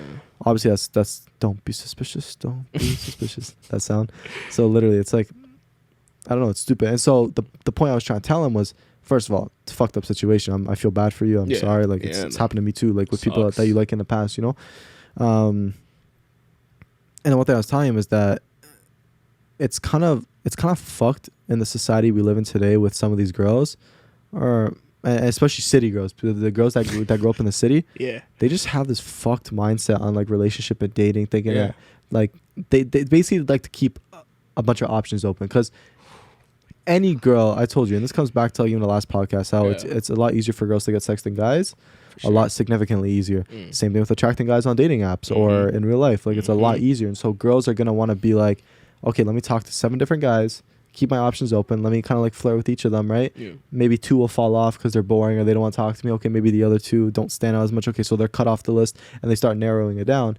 But what they don't realize is indirectly they're hurting all these guys. Because these guys might think that, you know, assuming they're the type of guy to only talk to one girl, now they're investing themselves, and all of a sudden you're just gonna blindly block them, ghost them, not talk to them. They're like, what the fuck's happening? Yeah, it's really a cycle. I mean, in that same token, the way some girls will, I mean, I guess in a sense it is leading guys on. You know, it's keeping your options open, and then you just see who you like best, and like the other 6 you're just gonna be like, all right, whatever, you know. It's in that same sense they're doing it the same way women will say like, oh, why do guys cheat and lead girls on so much? It's just a cycle. This happens to one party. A girl might lead a guy on, the guy gets hurt, he becomes a fuckboy. He starts just leading girls on, this and that, and then the girl gets hurt, she becomes a city girl. You know, it's just a cycle. You just keep hurting people. People keep, like, you get hurt. You wanna just, you know what? You need somewhere to place that pain, to get it out of your system. So you go out into the world and you like, well, I don't care. I don't want a relationship right now. I just want to mess around. But it's much easier to do that when you're not truthful and you manipulate. So it's really just a cycle. That's my thoughts on that. It's a terrible cycle, for real. Of course. Nobody should ever do that. Because I'm playing with a bunch of people's feelings. That, exactly. Playing with people's feelings. It really messes people up. Like, some people go through years of just fucking around, and it like, not only psychologically, but if you just want to speak physically, like, the long-term ramifications of that it could be terrible. Like, you could get some transmitted diseases and shit if you're just fucking around, like, and you're not being careful about it and stuff. It's a terrible cycle. And another thing I want to say is, like, even with these girls too, like, when they're talking to all these guys, now they're spreading their energy and time, you can't put all and effort amongst all these guys, right? And of course some of these guys are gonna be like, yo, why is this girl not, like, why is she not fucking me like that? You know, you can pick up on those things, assuming you're in tune with social cues and everything, you know. And so now these girls are, if anything, they're just doing detriment to themselves because they're never. A good guy will leave if you're not, like, putting in the work too. Because, like, I've been in a few situations where I'm trying to hit a girl up, and it's just an energy thing, you know. It's like, if you're not putting in the energy, if you're not, like, I'm not gonna stress myself out hitting you up and you can't hold a conversation. No way, bro. Like, if you're not giving me the time, I'm out. You know, like I'm not I'm not wasting my time on somebody who's not willing to put time into me. You feel me? And people will, I guess it's just like you're not gonna be able to see who's a good guy from the first, or like a good fit for you from the first few interactions. And it's a lot of people, like, it's the same manipulation thing. Like, it's easier to get what you want if you manipulate, make it seem like you're what this girl wants, you know, and you get in there and then you cut, you know. So it's like, damn. And the one thing I want to jump off with our piggy off of is, like, you were saying how in the first few interactions you can't properly know a person, right? So I'm taking this girl's doing this to 7 different guys now, and you're never really gonna truly know. So my solution to that is, listen, pick a guy, go all in, see if it works. Of course, you may have these other guys, whatever. Cool. They're just like that. I think that's the right way to go about options. You have the other guys or girls. You might have a lot of other girls on your Snap, or a lot of other guys on your Snap, or numbers or whatever. But you're not entertaining it. You're not flirting. You're not doing shit. There you go. You pick a person that, okay, cool. They're cute. Let me get to know them. Start talking to them. Really trying to get somewhere with it, or like within the talking stages. And then if they pass certain qualifiers, keep on going, boom, boom, boom, boom, boom, boom. It's a ladder, right? It's like, start somewhere, foundation, cool. You start talking, oh shit, like they're like this too. Okay, let me give them more chances. Yeah. Oh, new checkpoint, like blah blah blah. You know, you keep on building up. You know what I'm saying? And you're hoping to go from the talking stage to eventually a relationship. That's the end goal. Yeah. And I'm about to give a really good analogy in 1 second, but it's exactly that. Focus your energy on one person, and if they pass qualifiers, keep on moving to the next step, as opposed to talk to all these people and now you don't really know, you know. And look, even if you're focused on this one person, and if it stops at one checkpoint, okay, cool. Honestly, it was a pleasure talking to you. I don't think it's gonna work out. Cool. Pick the next person and then go for it, because that way you know you're giving it your all. You know that you're doing your best. You know that you're actually making an effort to try and make something happen, as opposed to spreading your time and energy and love amongst 7 guys or girls. You know, it's gonna be tough. It's that a way, better. It's a better pick the one, approach. go for it. And then, okay, if you realize they're not for you, okay, cool, that's fine. Go to the next person that's on your list. But don't be doing all that stuff simultaneously, because that doesn't work in your best interest whatsoever. You're gonna end up hurting more people indirectly. It's not good for your character. You know what I'm saying? You know what? I think a big portion of it is yeah. Finish your thing. I'm gonna get into my analogy for sure. Yeah, no, get back to that for real. But I think a big thing is people have this thing nowadays where it's like, I don't want to be tied down. I don't like it's a commitment. People are scared of commitment, and I don't want to say I'll never understand it, but it just doesn't make the most sense to me, because it's like, what's scary about commitment? Like, what is the negative perspective on that? Well, and just remind me to get back to my checkpoint analogy. Sure. But the thing with commitment is that people, it's also keeping their options open, because look, at the back of their mind, they might be saying like, what if this goes south? This might not work out. What if we end up, I don't want to go through heartbreak again, so I don't want to commit, because it's easier to end something that you're not committed to. For sure. Because there's no strings. You just be like, all right, bye. Yeah. And now you saved yourself from heartbreak. Our ego is always trying to protect us, right? There you go. That it's all your ego. You just don't want to end up sad. You want to end up heartbreak. But here's the thing with people that think that way. When you're always in the perspective of, I don't want to go through another heartbreak. I don't want to go through sadness. You are indirectly holding yourself back from finding true love, because now you're not properly investing yourself. You're not properly getting to know somebody. You're not properly going all in, because now you're scared. And when you're scared, you make like very scared decisions. Now you don't go all the way. You're holding back. And now it doesn't work in your favor. You know, it's catch-22. You know, it's like you need to invest more in order to get more. But yes, of course, there's always going to be heartbreak. But that's the risk you're willing to take in order to find a true partner, to build a good relationship, to have a healthy one, hopefully, and do what you got to do. So if you're always thinking, oh, you know, I don't want to end up in heart. I've heard so many people use that excuse too. It's not a good excuse. I don't want to be breaking up again. I get it. Of course, nobody does. But how do you think you're going to find the right person if you don't at least emotionally invest yourself to a certain degree, you know? And that's the thing with commitment. They're scared that's going to happen, so they want to be like just on the brink of commitment, but not really. So if anything happens, okay, cool, I can cut. Yeah, I'm good. Okay, cool. Like the ramifications aren't that bad. Okay, cool. You know, like that's like, bro, like, don't you want the safety, security, and stability, knowing that you have a partner that truly fucks with you and you're committed and you are each other's, and that's the thing, and that's where it's catch-22. Like, in order to do that, you need to go all in. I feel you. And so, that's not one thing. So then the analogy, here's a perfect point. So here's the analogy I made. Especially when it comes to how I was saying about the qualifiers and hitting the next point. So think of it, you're going down a path, okay? Whenever you you're talking to a new person. So let's just say you just found a person cute and you start talking to them. That is you starting this path. So imagine you're like grand entrance, boom, it says entrance, and let's just say the person's name on it, right? And you look down this path, right? And this is the path, and you see multiple checkpoints ahead of you. So you see the next one, you see the one after it. But here's the thing with this path. So it's leading you in a direction, right? It's leading you straight down. It's going to hopefully make you hit certain checkpoints. The thing is, you can only see the next checkpoint that's right in front of you. You can't see the one that's all the way at the end of the path because you don't know what that checkpoint's going to be until you get to this next one, right? And let's just say the talking stage is the very first entrance point, right? You're walking the talking the talk, you know? So you're going down this path, you're talking to them, cool, everything's blessed. And maybe the next checkpoint is, I don't know, something as small as really getting vulnerable and talking to each other. Okay, cool. We finally hit that checkpoint. Okay, cool. You're at that checkpoint now. Everything checks out. Okay, cool. They're getting vulnerable. I like it so far. Let's continue. And you kind of both mutually agree to continue on this path. Now you see the next checkpoint. It's kind of up there. Obviously, you don't see the next ones, but you see the next one right in front of you. And that might be like properly dating. So, you go through, talk about family. And you're like, okay, let's finally chill and go on our first date. Okay, cool. That's the next checkpoint. Okay, cool. You get to that checkpoint. Kind of mutually look at each other. We fuck with each other. Cool. You go on the date. Awesome. Everything checks out. And now you're at that checkpoint. Okay, sick. Now you're in the stage of now wanting to date some more. Maybe the next step is like a relationship, right? And you see it. It's like right there, right?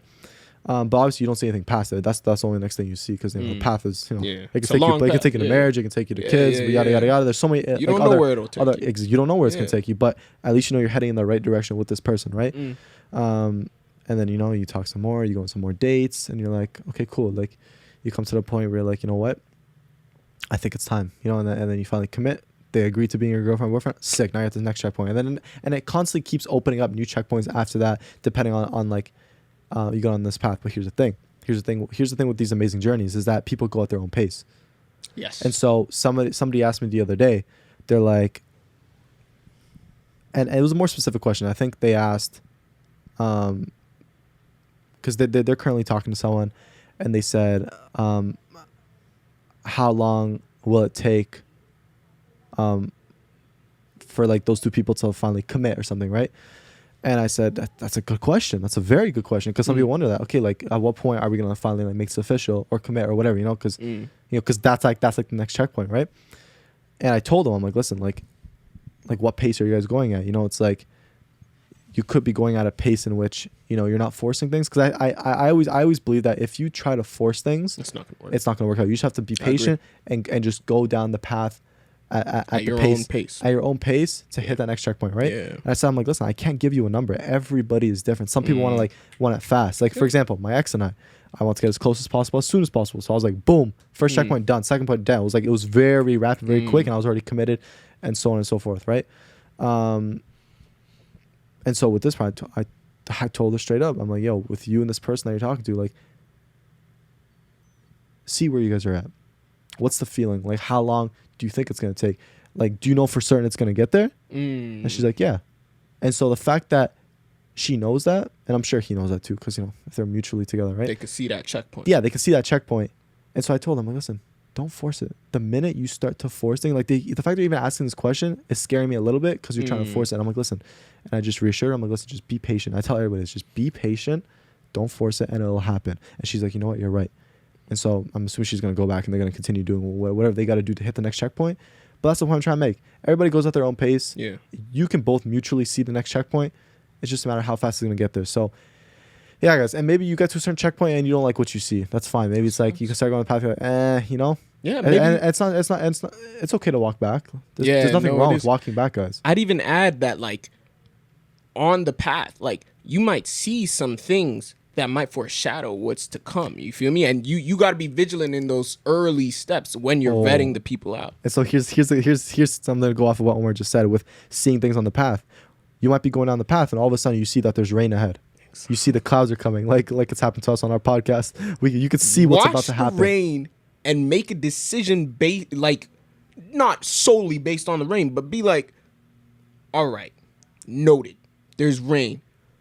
Noted. There's a warning, coyote signs over there. Okay, that's great. Oh. If I'm still into this person, that's cool, but I will proceed with caution. Exactly. And I won't be surprised at the shit that I know could possibly be coming. Okay, and because you said that, I'm about to jump right into my next point perfectly. So this question is a question. So shout out to Candace. She asked, "What are your thoughts on signs from the universe?" So this can tie perfectly into what you just said about signs ahead. So guys, the universe, if you're religious, God, but like we're agnostic, so I say the universe. Guys, the universe will send you signs telling you what you should or shouldn't do. Maybe not necessarily telling you explicitly, like overtly, but it'll give you certain signs like, oh yeah, maybe I shouldn't. Like you were saying, you might be going on the path, you see rain, you see a caution sign. That's already signs telling you, okay, maybe it's gonna be rocky water, like a rocky road ahead, you know, whatever, right? Guys, the universe will send you signs and it's going to be right in front of your face. Yeah. Guys, just open your eyes. A lot of people look past it because they're in a certain mindset or looking through a certain lens or have a certain perspective on the whole thing in which they can't actually see the signs that are right in front of their face. But Love is blind. Love is blind too. So you don't get to see certain signs. But I'm telling you, the universe will send you signs telling you whether you should continue down this path or not. Whether, because there might be a lot of signs that come up within a relationship that you're like, oh shit, this is a good sign. Oh shit, that happened too. This is another good sign. The universe will always send you signs telling you or giving you a hint of what you should or shouldn't do. Because there will be times where like the universe will give you some signs and your gut feelings telling you, nah, don't do it, right? And you shouldn't pursue it. But they're always going to be right in front of your face. So just open your eyes and actually look at the signs, okay? And then you can make a decision based on that. And it's going to be right there. But a lot of people choose not to look at the signs. They choose not to go against it and everything. And it never works that way. Yeah, I think it's actually a skill that can be learned to like notice the signs because, like you said, they're always right in front of you. And always, literally always. If you just learn to kind of slow down and really look, like using the same analogy, look at the past, see the signs, the coyote thing, there's a rain cloud there. If you just take a minute, slow down, look at that stuff, make an educated decision, then you'll see like a lot of the decisions in your life are gonna have better outcomes, or at least like it doesn't hurt to be making better decisions, you know, based on the things you see, based on what you think will happen to you and what you think will happen to the people around you. That's also really important. You can't just be operating based on the consequences that are gonna be happening to you, because it's like we live in a society where we're social creatures. You gotta care what happens to the people around you to a certain extent, for sure. But no, I mean, with the universe stuff, this stuff has always intrigued me, because I was gonna ask, are you superstitious? In what sense? At all? I mean, in the sense, perfect example, like knocking on wood, or like walking under ladders, smashing a mirror, black cats, that sort of thing. I definitely am to a certain extent. Yeah. Honestly, I think I've taken a sorry, continue. No, it's definitely to a certain extent.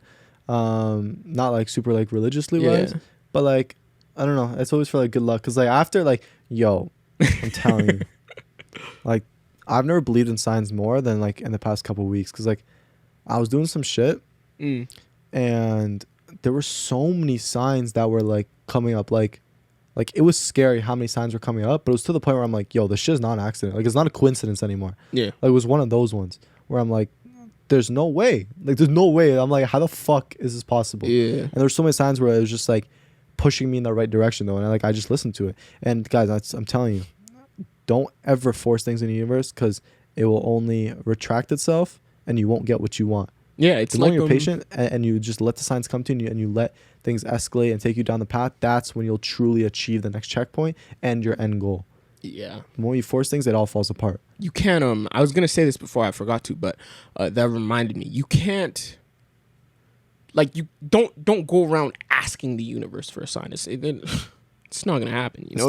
Like, for some reason, when you said that, I remembered, I think I was reading a book, and the character in it, they carried around like a magic 8-ball, and they'd use that to make any decision, like magic 8-ball, what should I do? It's like, you gotta make decisions for yourself. But it's like I was saying, paying attention to those signs, really understanding the skill and the way it works, being like, okay, now I have that piece of information, now I can make an educated decision, you know? So literally, I agree. Don't force things. You can't. And patience will give you the answers. As soon as you learn to let go, everything comes to you.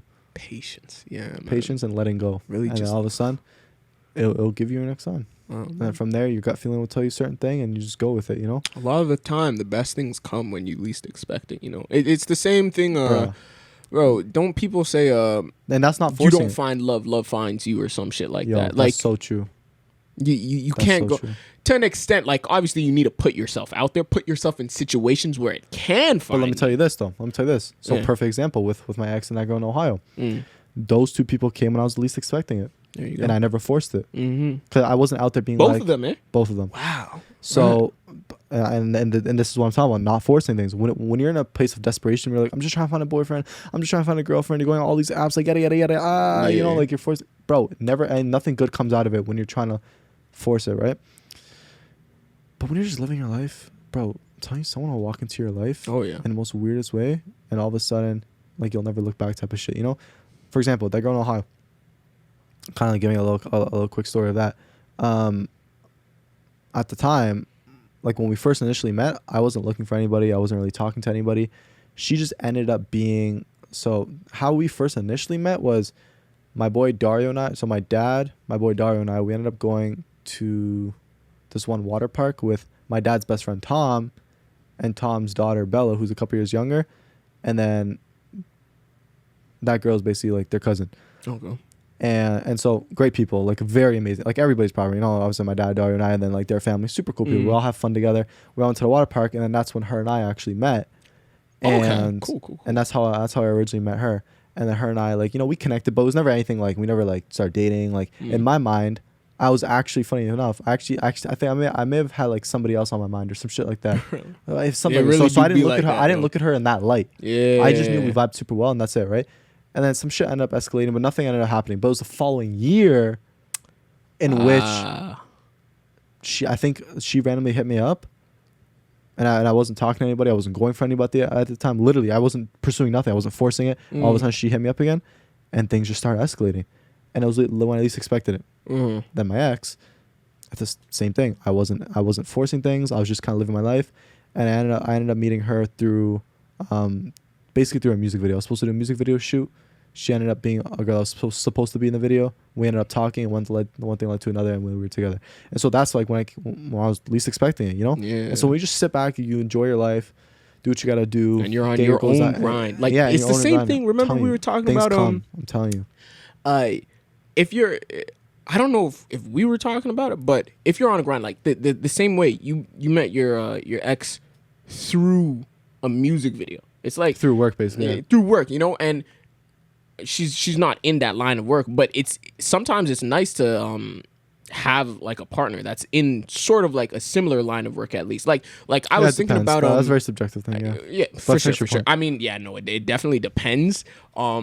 But yeah, I was even thinking like I wouldn't mind having like a girlfriend who's like an artist or a musician or a singer, something like that, like something involving art, because that's a connection right there. Like we could talk about that shit for sure. Yeah, but that's a whole different game though. Like girls play a different game when it comes to being an artist than guys do. You think? A lot. It's a lot. I heard a lot of stories. I heard a lot of stories where like girls have to over sexualize themselves nowadays. I'm not saying everybody, but like it's easier for them to get opportunities because they're female, and there's gonna be a lot of like male attention, and like they have to. Yeah. It's. I mean, it can become very grimy because it's. It is an entertainment industry. Like we're both in the entertainment industry. You know, you're an artist. This is technically an entertainment industry. Like we're both in the industry, and like there's a lot of grimy things, and especially that's shit that like someone will do to like get to the next step and all that stuff. It's like, do you want to be associated with a girl who's living that lifestyle? You know? Yeah. No. Of course, you can find a good girl. No. You can generally like if you see the other women that are in the entertainment industry, it's a lot different than guys in the entertainment industry. For sure. No. I mean, in that same token, like a lot of guys in the industry, let's say in the rap lens, right? I mean, there's definitely like stereotypes that go both ways. Like a lot of female rappers, they're into that city girl thing right now. You know, Nicki Minaj, Cardi B, what's the other one? Megan Thee Stallion. You know, she came out with like some Popeyes hot sauce recently. What the fuck? Have you seen it? No. It's that girl cheesed me. Bro. That girl cheesed me. It's something else, bro. But anyway, yeah, there's those stereotypes that like, and to an extent, like it's really teaching young people what they should be striving for, because young people, they look up to this stuff. So like young girls, they're growing up, and that's where that thing comes from, where they have this skewed mindset when it comes to relationships, that like they should keep their options open, that they have a lot to bring to the table, that, you know, all this stuff, it comes from like who they're looking up to and their role models. And I think a lot of that is like people like Nicki Minaj, which it's great, be a city girl, cool, but understand the consequences that come with that sort of lifestyle, right? But in that same token, like for male rappers, the stereotypes are like, oh, you gotta have bitches, you gotta have money, you gotta have ice on your wrist, big chains and everything. Yeah, that's fact. And it's like, whoa, man. Like I'm a male rapper, I'm not really about all that. You feel me? So, you know, I don't know. But damn, I forgot where I was going with this. Like in the industry, because that's how we started. Yeah. Having a partner similar in the industry. Oh yeah. But like, yeah, I was just saying all that to be like, well, there is. I'll say like, there's a specific type of artist that like I'd be down to like get to know, sort of thing. You know, like people within your sort of like social circuit. You know what I'm saying? Like type of vibe, yeah. Yeah, you find those people with that type of vibe that happen to be within that same line of work. That good shit could spring from that, I feel like. But there was also a question that's actually been on my mind. I really want to get into it. It's completely unrelated. So do you have anything to? No, yeah, because we covered the whole signs thing. Yeah, go on. What do you feel about interracial adoption? Interesting, yeah. Interracial adoption? Yeah, like an example is like either. Yeah, I know what you mean. Yeah. I don't know. I think it's good. I think adoption period is good if that's what you want to do. I mean, so someone asked me the other day, like, would you ever adopt? I said, like 95% no. Like it's highly unlikely that I would adopt because I want my own kids. Yeah. And so that kind of answers that. But I don't think there's anything wrong with it. I mean, it's, you know, you're giving a kid a home at the end of the day. That's true. And that's really it, to be honest. I feel like when it comes to interracial adoption, the reason I bring it up is because I was thinking about it the other day. Like, I don't know that I think it's important for a kid to understand where they come from, their roots and everything, and they're people, you know? And I don't think there's anything inherently wrong with interracial adoption at all.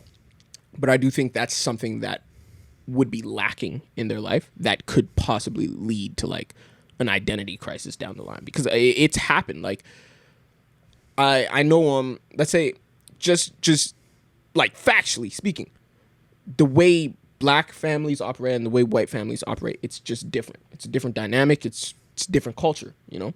And also, just on a side note, I've heard this going around that like white people have no culture. It's the dumbest thing I've ever heard. That's like, that's just what? Like, you guys don't understand what. But the like culture not as a joke. Like it's no, like no, a serious not thing. as a joke. Like a serious thing. People joke around like, oh, like white people don't have taste, or like all this stuff. And like I laugh at it, it's just funny because I get the joke, right?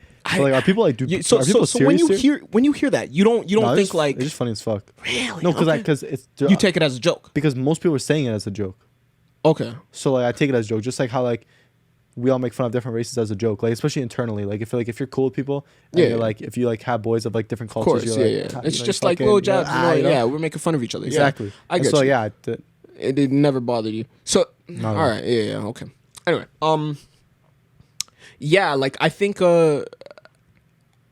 that if I grew up in a white household, I'd just be like really different. Not only because I mean my parents would be different, I'd be growing up in probably a different, you know, there's a lot of variables to take into account, but I do think like that culture aspect is really important, and that I like it would be a weird situation to try and identify with, like, let's say the black community if I didn't grow up having a black family. Like, it's just, I think it's a culture thing. And like I said, I don't think there's anything wrong with it. I just think that there could be a problem in the future, not coming from the parents. Because it's like, I get it. Like, there's a lot of good comes from adoption, right?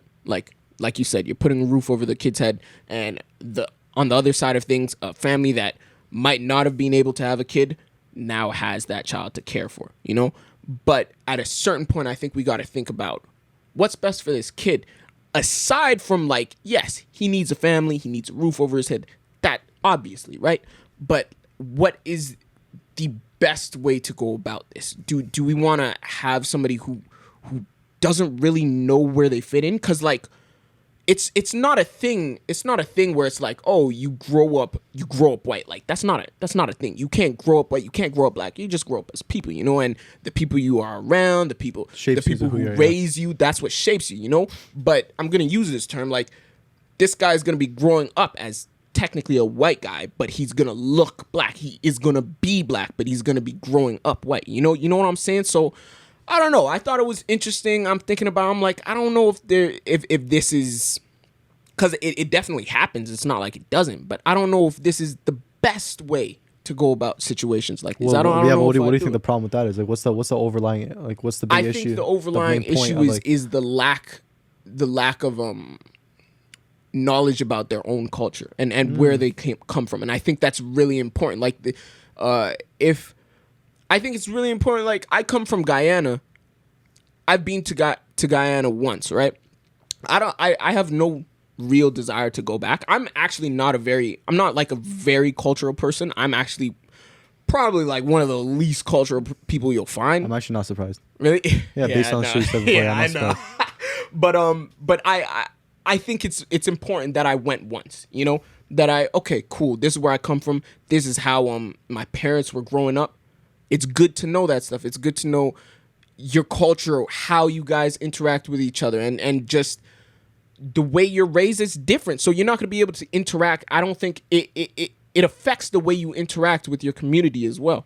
So it's not so much of an underlying issue as it is just like knowing your heritage. Yeah, you know, I just feel that stuff is important. Maybe you could get that. I mean, if we're talking about adoption, if their parents are still in the picture, you could get it from there.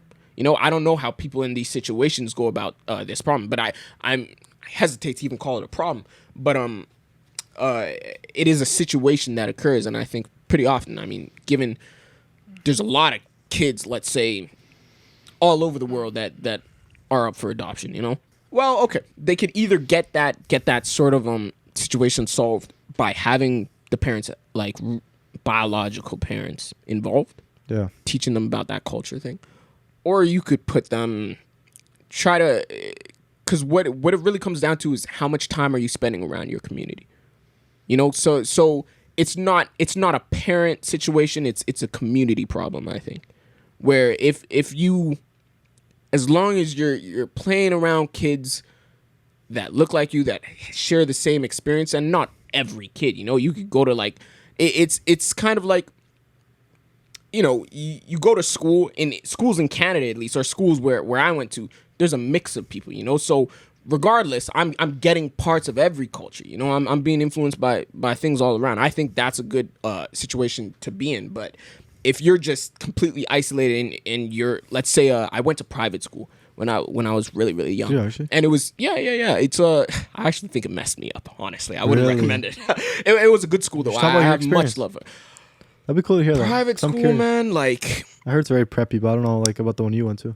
I don't know. It's an experience that I think I'd rather not go to. Really? But I really enjoyed it. I mean, I think it just made me antisocial. Like, I don't think that's the big thing that made me antisocial, but I think a large portion, like, I didn't, like, as a kid, I wasn't thinking about social cues. I wasn't thinking about, like, I can't make friends well, like, going out into the world. I don't. What's that having to do with private schools? I think that the way, because I was talking to my friend, he used to go to a private school, and like, or he had a friend that went to private school, and the way that the school is run, it's like, it's just a different environment from public schools. Public schools, I'm trying to remember. So I actually have no idea, to be honest. Or you've known no one from a private school, eh?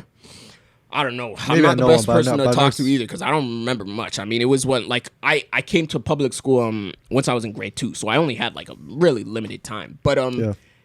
It was a program that gave us a lot of opportunities. So I'm really, really grateful for it. You know, like, I had a lot of different lessons. I used to play hockey, BMXing, rollerblading, music, all that stuff. Like, it was there. It's just, I don't know. The dynamics there was weird. It was like, I don't know. I couldn't tell you. I couldn't tell you, but I think that it's the dynamics and the way, maybe it's the people, but I don't think I gained social cues from being in that school. I think I got better as I went through school and stuff like that, but I don't know. Anyway, I went to private school, and it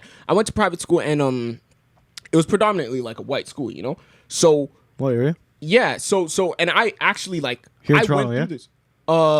Not in Toronto, more so Brampton, but I mean like In Brampton, okay. or actually no, it might have it's somewhere in Toronto, probably like probably on the outskirts. But I actually went through this. Like by the time I got to grade 8, people were calling me white, based on like, oh, Omar's whitewashed, he's not really black, that sort of thing, just based on the way I act. And I think a large portion of that came the people I was around when I was a kid. Who am I being influenced by? And it's not a bad thing. I don't even care where I'm at right now. I'm like, there is no being like, I'm black, period. Like there's no discussion after that. You know, I don't care if people call me white. It doesn't affect me, you know? But my point is that I think it's important to put them in an environment where they at least have some amount of people who look like them that they can relate to on that particular level. Because it's not as if like you can't relate to white people or anything like that. Like that's not the issue. It's that I know what you're talking about, yeah. if you don't have at least like some people to relate to on that specific level, I think like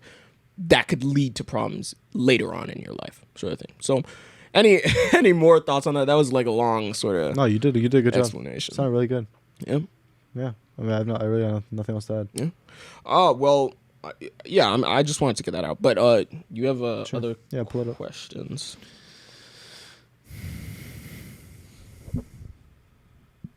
Okay. What's this last one? I don't know if I'm feeling this right now. Like I kind of want to address the one question that last time. Remember how I had to cut the podcast short? Yeah. Okay. Yeah. So what's the question? Shit, what was the question? What is it? Like I have guys. Yeah, I think Andressa asked like something as simple as like, what do guys look for in girls or something like that, right? Because she was saying that because she's a girl and she wants to know, I guess, what guys look for in a girl. So Yeah. anyways, as I said, I'll open the floor to this one. There's a lot of foundational things that, and we can cover both sides, but if we want, these foundational things I'm going to say applies to both, really. Yeah. I mean, yeah. there's a lot of foundational things where it's like, you want someone who isn't volatile and that knows their feelings for you. You know what I'm saying? Like, they're not indecisive. They know that they truly fuck with you. They show you that they're emotionally invested, and they're putting in the effort and investing, time and energy into talking to you and wanting to get to know you and hopefully dating. And so, guys want those things within girls. You know what I'm saying? A girl that's willing to, go to lengths with them, go down this path with them that shit really shows. To work on the connection you guys have and to work towards a relationship if that's what both parties are looking for. And if anything, just a girl that, brings value and pushes him to that next level. Like if we're operating at 100%, I want you to get me to 105%, 110%, like get me to that next level.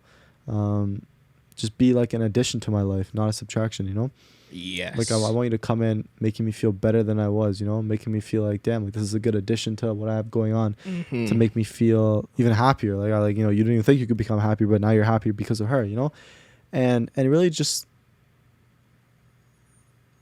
tailoring to the guy's needs. I mean, of course it goes both ways, don't get me wrong. Yeah. But I'm just talking more from a guy's perspective. Like, if a guy's like, this is how I feel loved, like see if you can make that happen, True.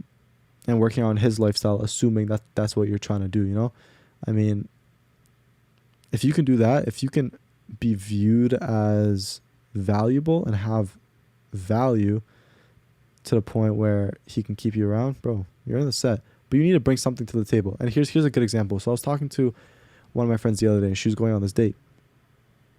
And she's been on multiple dates with this guy. And what was it again? I'll just say what I remember. And she was getting ready, and I'm like, oh, like, are like how are you gonna dress up?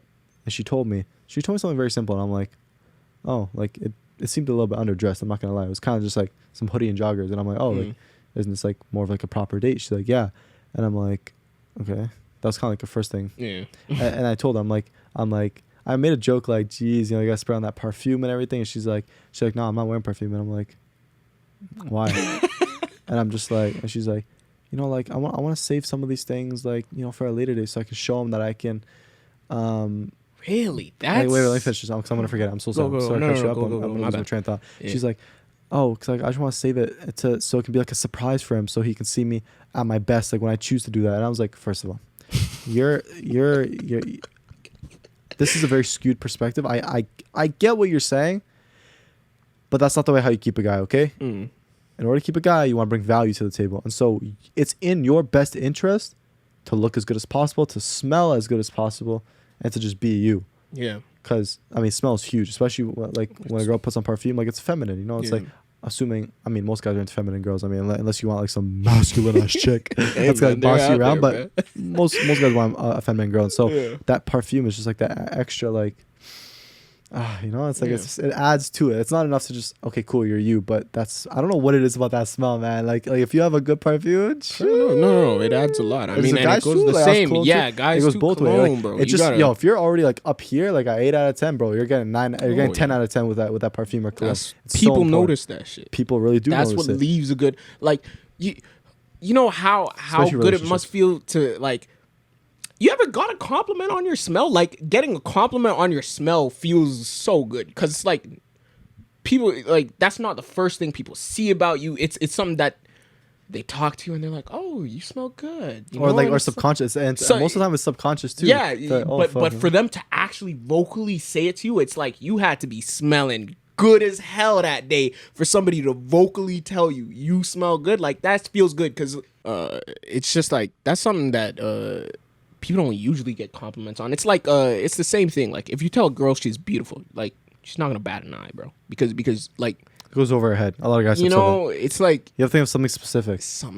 And smell. It's a specific thing. Yeah. You feel me? So and even if it's about like you have to answer that or no? No, right. No, I'll just text her after. It's okay. Sorry, I was just distracting. We don't have any more questions, right? No, we're good. We're good. And yeah, so subconscious thing, yada yada yada. What was I gonna say? I lost my train of thought. Something about smell though. Yes, Timbit. Yo, guys. Timbit. Timbit gets spared. Timbit, come. Wow, yo, my dog literally just came in during the middle of our podcast, and like I want to have him featured in another thing. But anyways, I was saying, guys, smell. I'm telling you, go the extra mile. Okay, it's one thing, you know, you don't have to wear cologne around like, you know, your certain friends and stuff like that. You really don't have to, but when it comes to someone you're trying to pursue, I'm telling you, it's gonna go a long way, especially for you girls out there. Like, I mean, guys, like everyone should be wearing it, period, especially if you're pursuing somebody. But going back to the story I was telling, I'm like, yo, like, you know, do you want this guy to like, not like wife you up, but do you want this guy to like be interested, like get you to be his girlfriend? She's like, yeah, of course. And I'm like, okay, then so put this on and wear this. I told her, I'm like, I'm gonna give you free game right now. Just listen to me. And I told her, I'm like, bro, like I know how guys think. I'm like, if you do this, I'm telling you, like you're in the end zone. And so she was holding back, and I'm like, bro, like that's not how you keep a guy. Because literally, like in order for a guy to keep you, they need to see that initial investment from you, and they need to see that you're willing to go above and beyond and provide. And that way, that's indirectly providing value to him, right? So when he sees that, he's like, okay. In his head, he's like, okay, let me make this girl my girlfriend, you know. But if you don't even like, if you're half-assing it, or you're not, or you're holding back from showing 100%, it works against you because he's gonna think, okay, this girl is like not. Yeah. First impressions, bro. Yeah, or even like, well, it can even be like second, third, fourth dates too. Yeah, it's like if you're not showing, if you're not like going all in, it's like, where's the incentive for him to even be like, can you like want to be my girlfriend? No, he's just gonna be like, okay, let me find a new chick that's actually willing to go all out for me, you know. And so yeah, girls, for all you girls out there, take what we just said, dress up, look good, smell good, and provide value to his life in some way, like, you know. And just pay attention to some of the things that he needs, because the girls are a lot better at picking up on social cues than guys, and so you girls can pick up on that easier. So see what this guy needs, and if you fill that void, bro, like he's gonna be like, oh shit, this damn, like the fuck, yo, this girl actually cares. Like damn, she's it's gonna go a long way, girls. I'm telling you. Like, so that I feel like that was a good, I guess, summary of what guys look for in girls. I mean, you have any thoughts you want to add to it? No. I mean, you covered pretty much everything. I mean, I'd say I think the only thing I'd add to is like catering to each other's needs, sort of thing. I feel like that's really important. Whether that be like physically, emotionally, like y'all need to have that conversation. It comes back to communication. You know, be open about talking about things that you guys might need. But yeah, no, I think you covered pretty much everything. I think so too. And so yeah, and yeah, damn, yeah. I guess that's that. But I definitely want to get that question in because I wasn't able to get it in last time. You know. I swear there was another question. Oh, I have another thought.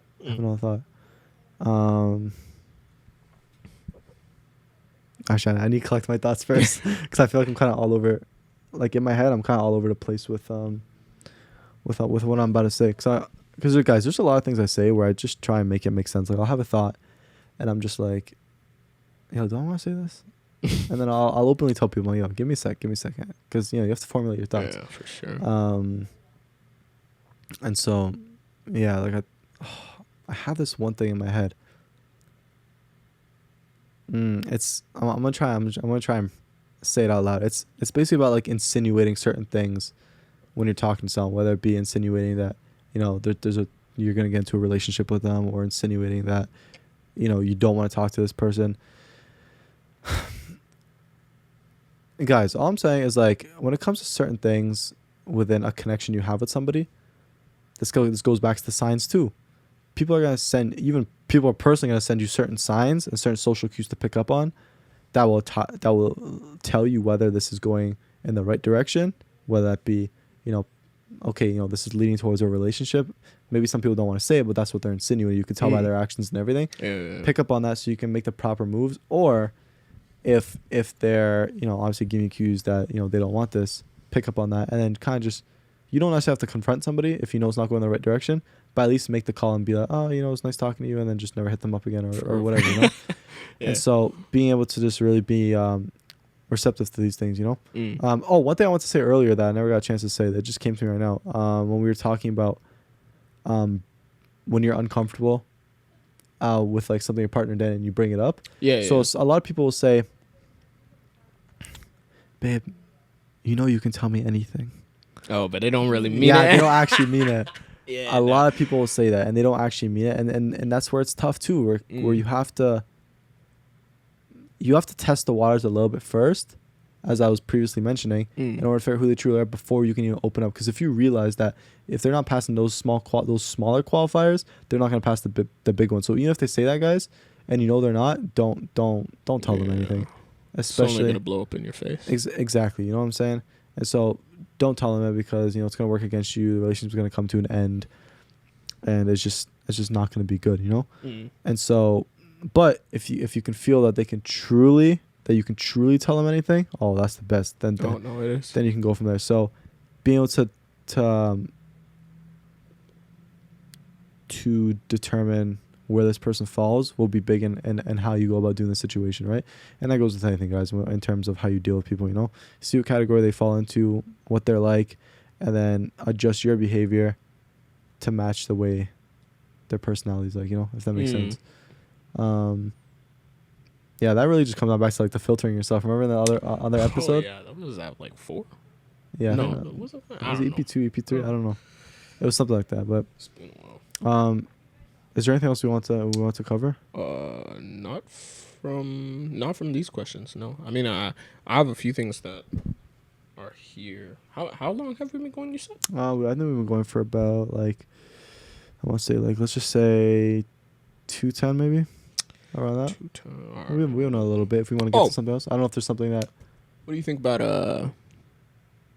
having like two people in a relationship, they both have passwords to their partner's phone? What do you think about that? Oh, yeah. We're getting to this now. So what do I feel about both partners being able to access each other's phones? Yeah. So what's the reason to begin with? let's say it's Like, how did it get to that there's- point? You know, because let's people say don't start it's- off having each other's passwords. You know, so it's like I know, so but is it coming from like the an reason insecurity I'm saying perspective? this is because I was watching a video on YouTube. It's this thing where I don't know. This girl goes on a bunch of speed dates with guys, and they ask Entertaining? questions. It actually is. No, I'll Send it to me, I'll send send it you to a me, good send one. it to It's me. so fire. Some guys have mad game, bro. But it's a UK thing too, so they move different over there. But Yeah, but man's anyway, man's are tough. But so there's they'll ask a question like, oh, do you want the password to your partner's phone? And she said yes, and the reason being is like it's not like an insecurity thing for her. It's just like I just want to know, like it might be like an emergency thing too. Like what if I just need to like get in? And I'm like, the stance I have in it, you're not getting my password. I don't care, bro. I think there's certain things in a relationship, I've said this before, that should be yours and only yours. You don't need to see what's on my phone. It has nothing to do with a trust thing. You should trust me. I don't have other holes on my phone. It's just my phone is my phone. You don't need to see what's on there, bro. Like that's my stance on it. But let's say it's not an insecurity thing. It's just like I just feel like it's an expression of our trust if we both have the password. You already see it. You're just like, what? That's some bullshit, bro. That's some cover up. It has to that's be a like, cover up. That's a massive cover up. it has to be something from a past relationship, man. That's some bullshit right there. It's crazy, but some massive some cover-up. people it might be like, let's say it's a requirement for them to be in a relationship. You just no, that's not you. That's a good question. I've never been asked this.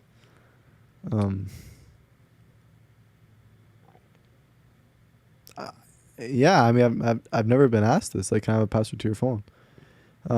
If anything, I've been told, like, let me look at your phone. How was that? Well, How did that go? Came from an insecurity perspective, and so. Insecurity, But here's my stance on it. Period. I'll just go off of that.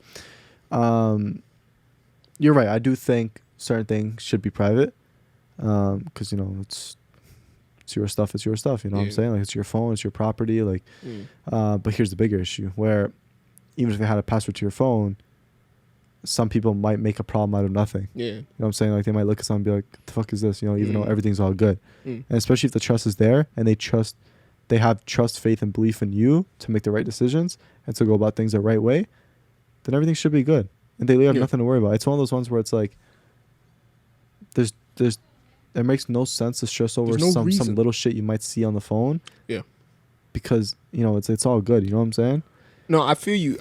Let's say and plus, like, out of all the shared things you might have in a relationship, that's the one thing that's like, it's your shit. That's the thing, and also I'd say because I was having this conversation with my sister. I think that like phones nowadays, like my phone is a very vulnerable thing, and the reason I say that is because like a lot of views in it. A lot of me, like my phone is so personalized to the way I am. It's like.